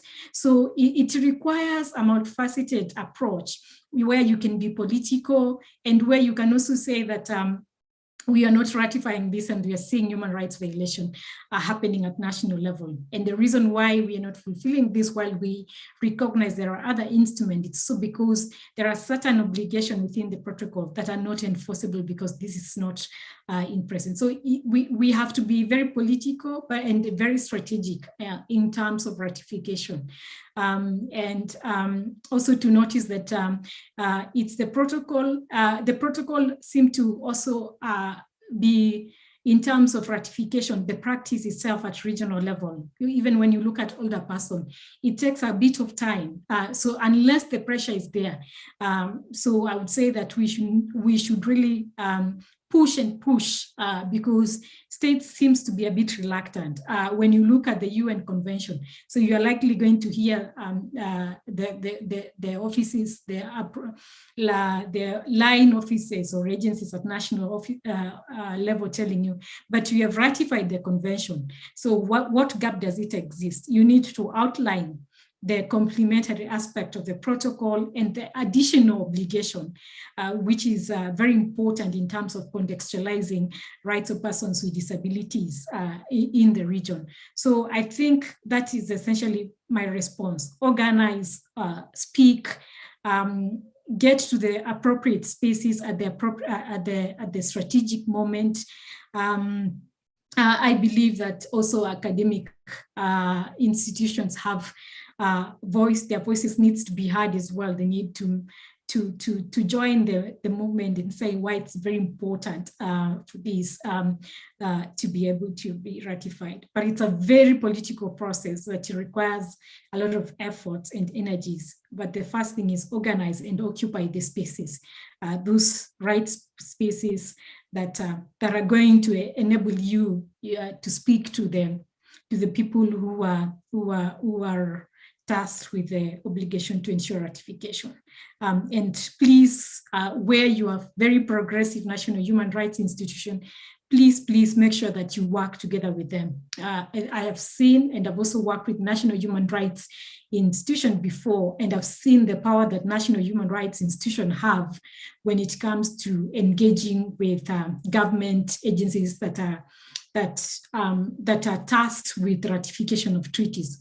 Of course, there's money to be spent, so that is one of the things. So you have to be very strategic. So they also want to ask themselves, oh, what are the obligations? How prepared are we when it comes to fulfillment of this obligation? So you also need to have persuasive ways of ensuring that key fears that the government might have, you already have a solution to that, and you're telling them, but you've been implementing the UN CRPD, you have ratified the CRPD, why not the protocol? And just this, the additions are this. So you need to think like a marketer, I would say so in a nutshell. You need to think like a marketer, what would sell when it comes to ratification of the protocol. Thank you. Does that answer your next question? Two questions.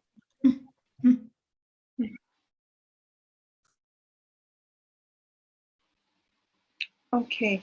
The next two questions are not directed at any particular speaker. However, the first question is from Mr. Njobumbi, and he would like to find out how sexual reproductive health is being promoted in sports for persons with disabilities across Africa.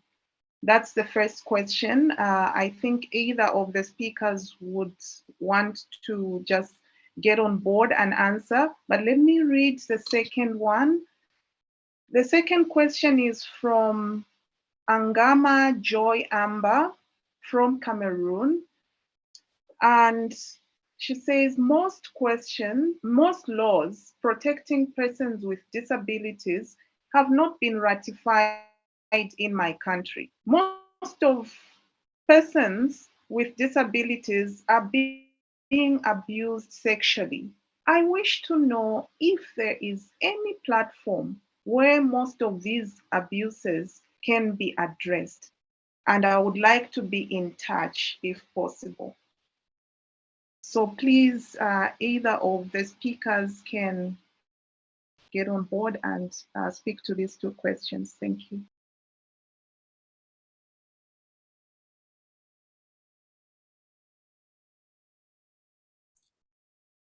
Okay, so I will address the one for Cameroon.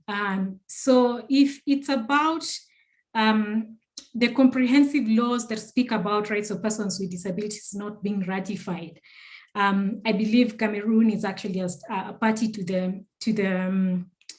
the African Charter on Human and People's Rights.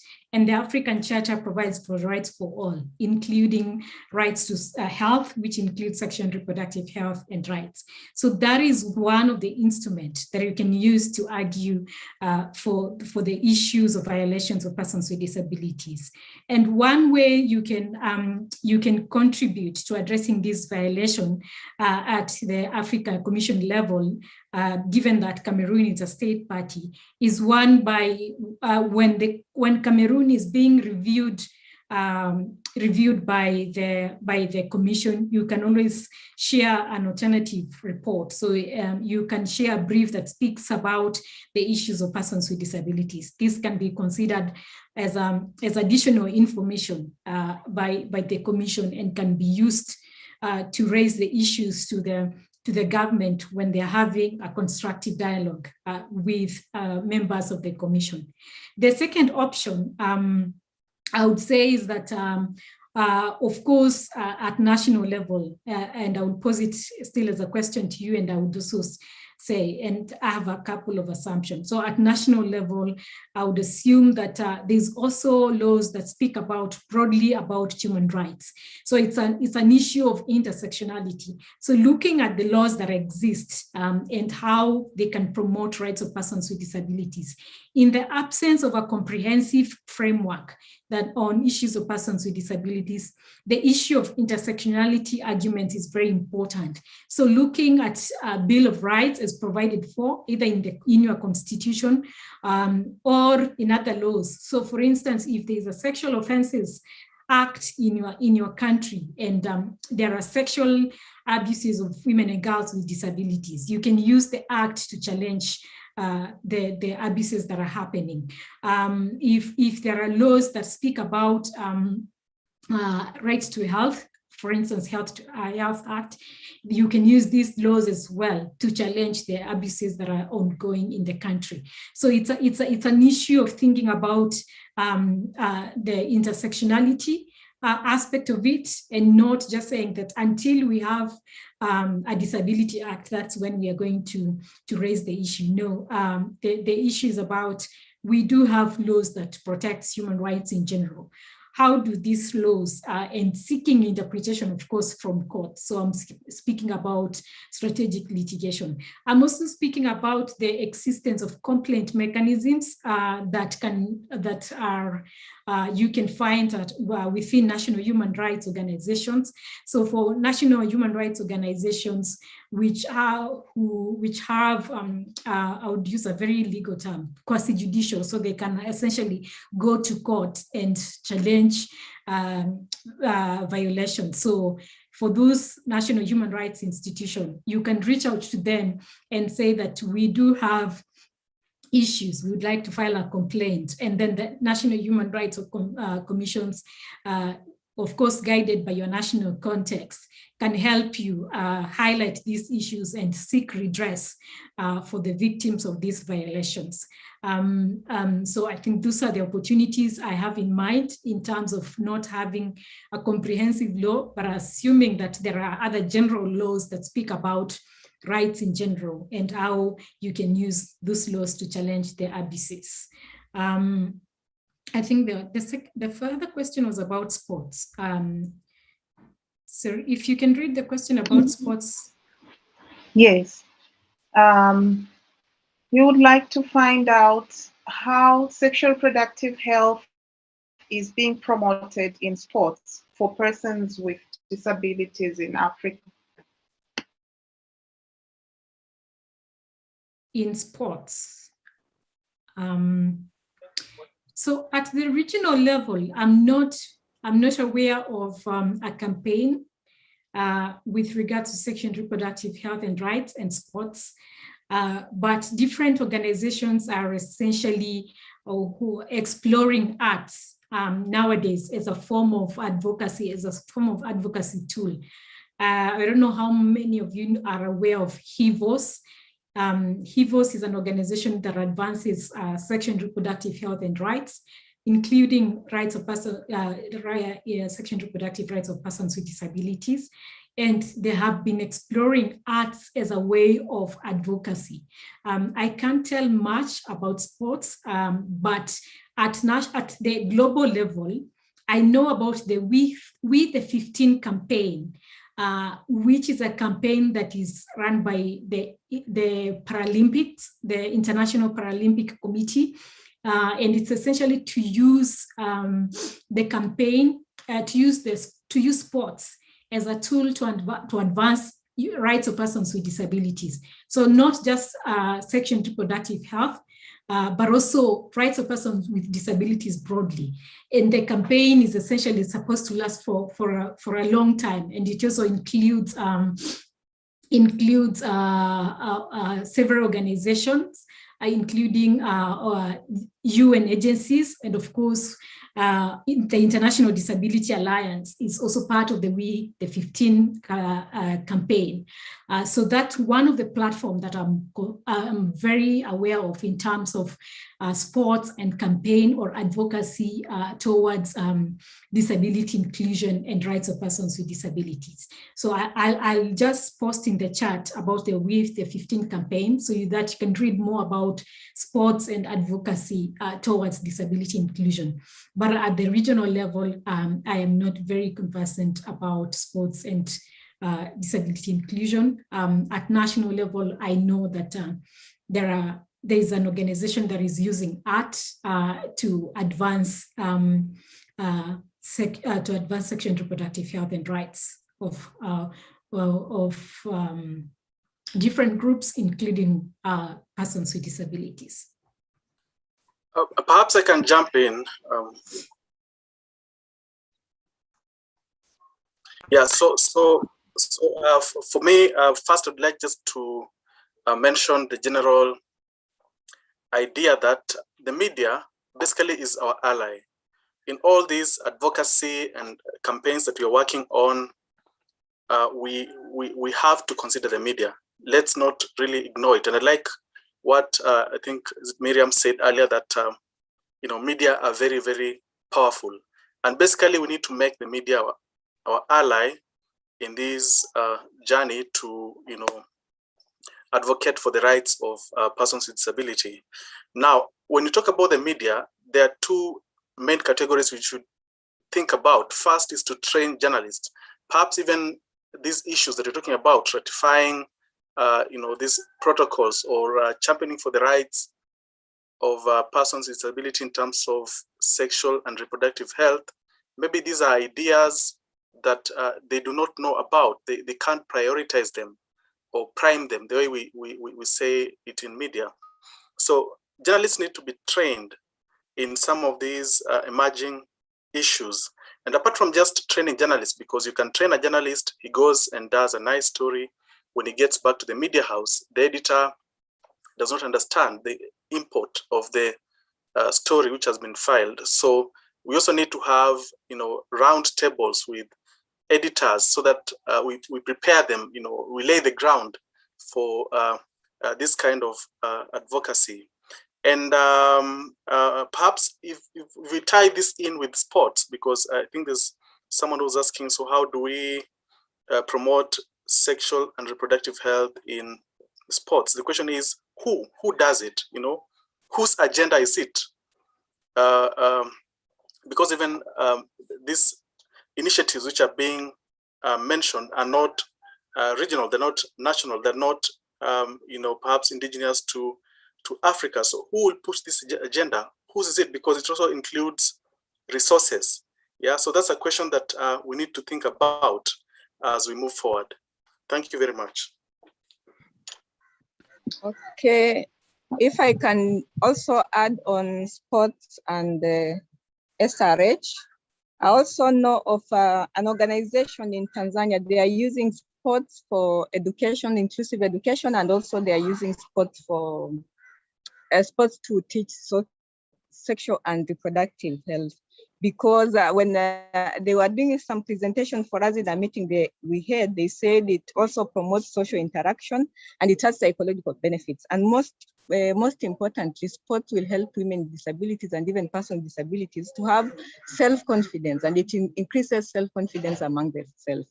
So the sports can be inclusive sports where we have persons with disabilities and those without disabilities participating in one game, so that it can also be able to increase their self-confidence and also to learn more about sexual reproductive health through maybe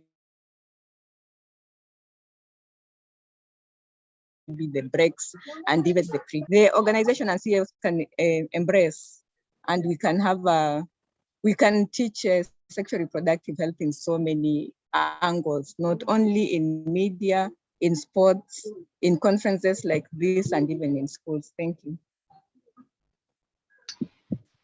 Thank you so much. There's one more question, and this question is from Dane Towan.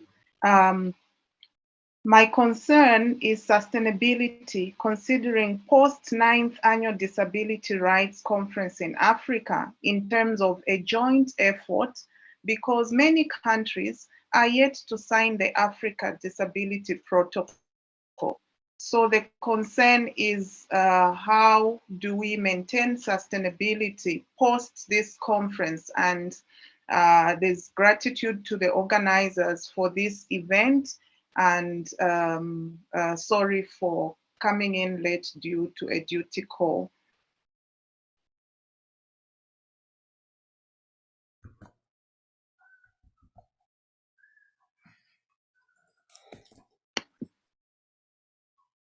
So this question, sorry, Wilson, I'm not sure if we want to address the concern, but it's a concern maybe to the organizers or to the speakers. Thank you.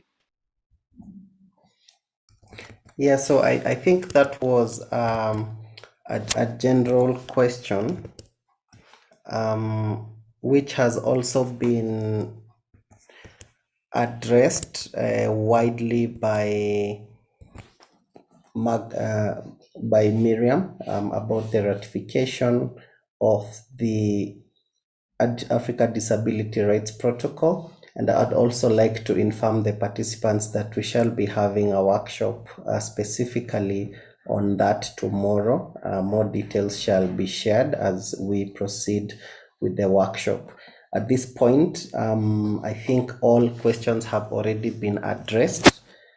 Just to inform you before we proceed to the break, that an evaluation form shall be shared on the chat box. It's a Google form. Please click on it and join and fill the evaluation. We'd really like to hear your feedback on this. We will also be proceeding for the lunch break in the next 50 something minutes, because we would like all the participants to be back by 2 p.m. so that we continue to maintain the time. But from myself, thank you very much for the first session that we've had. It was very informative. Please continue engaging on the chat and providing your questions on the question and answer box. Thank you and enjoy your lunch. I'd like to request the panelists to remain for a few minutes, 3 to 5 minutes, so that we have a group photo.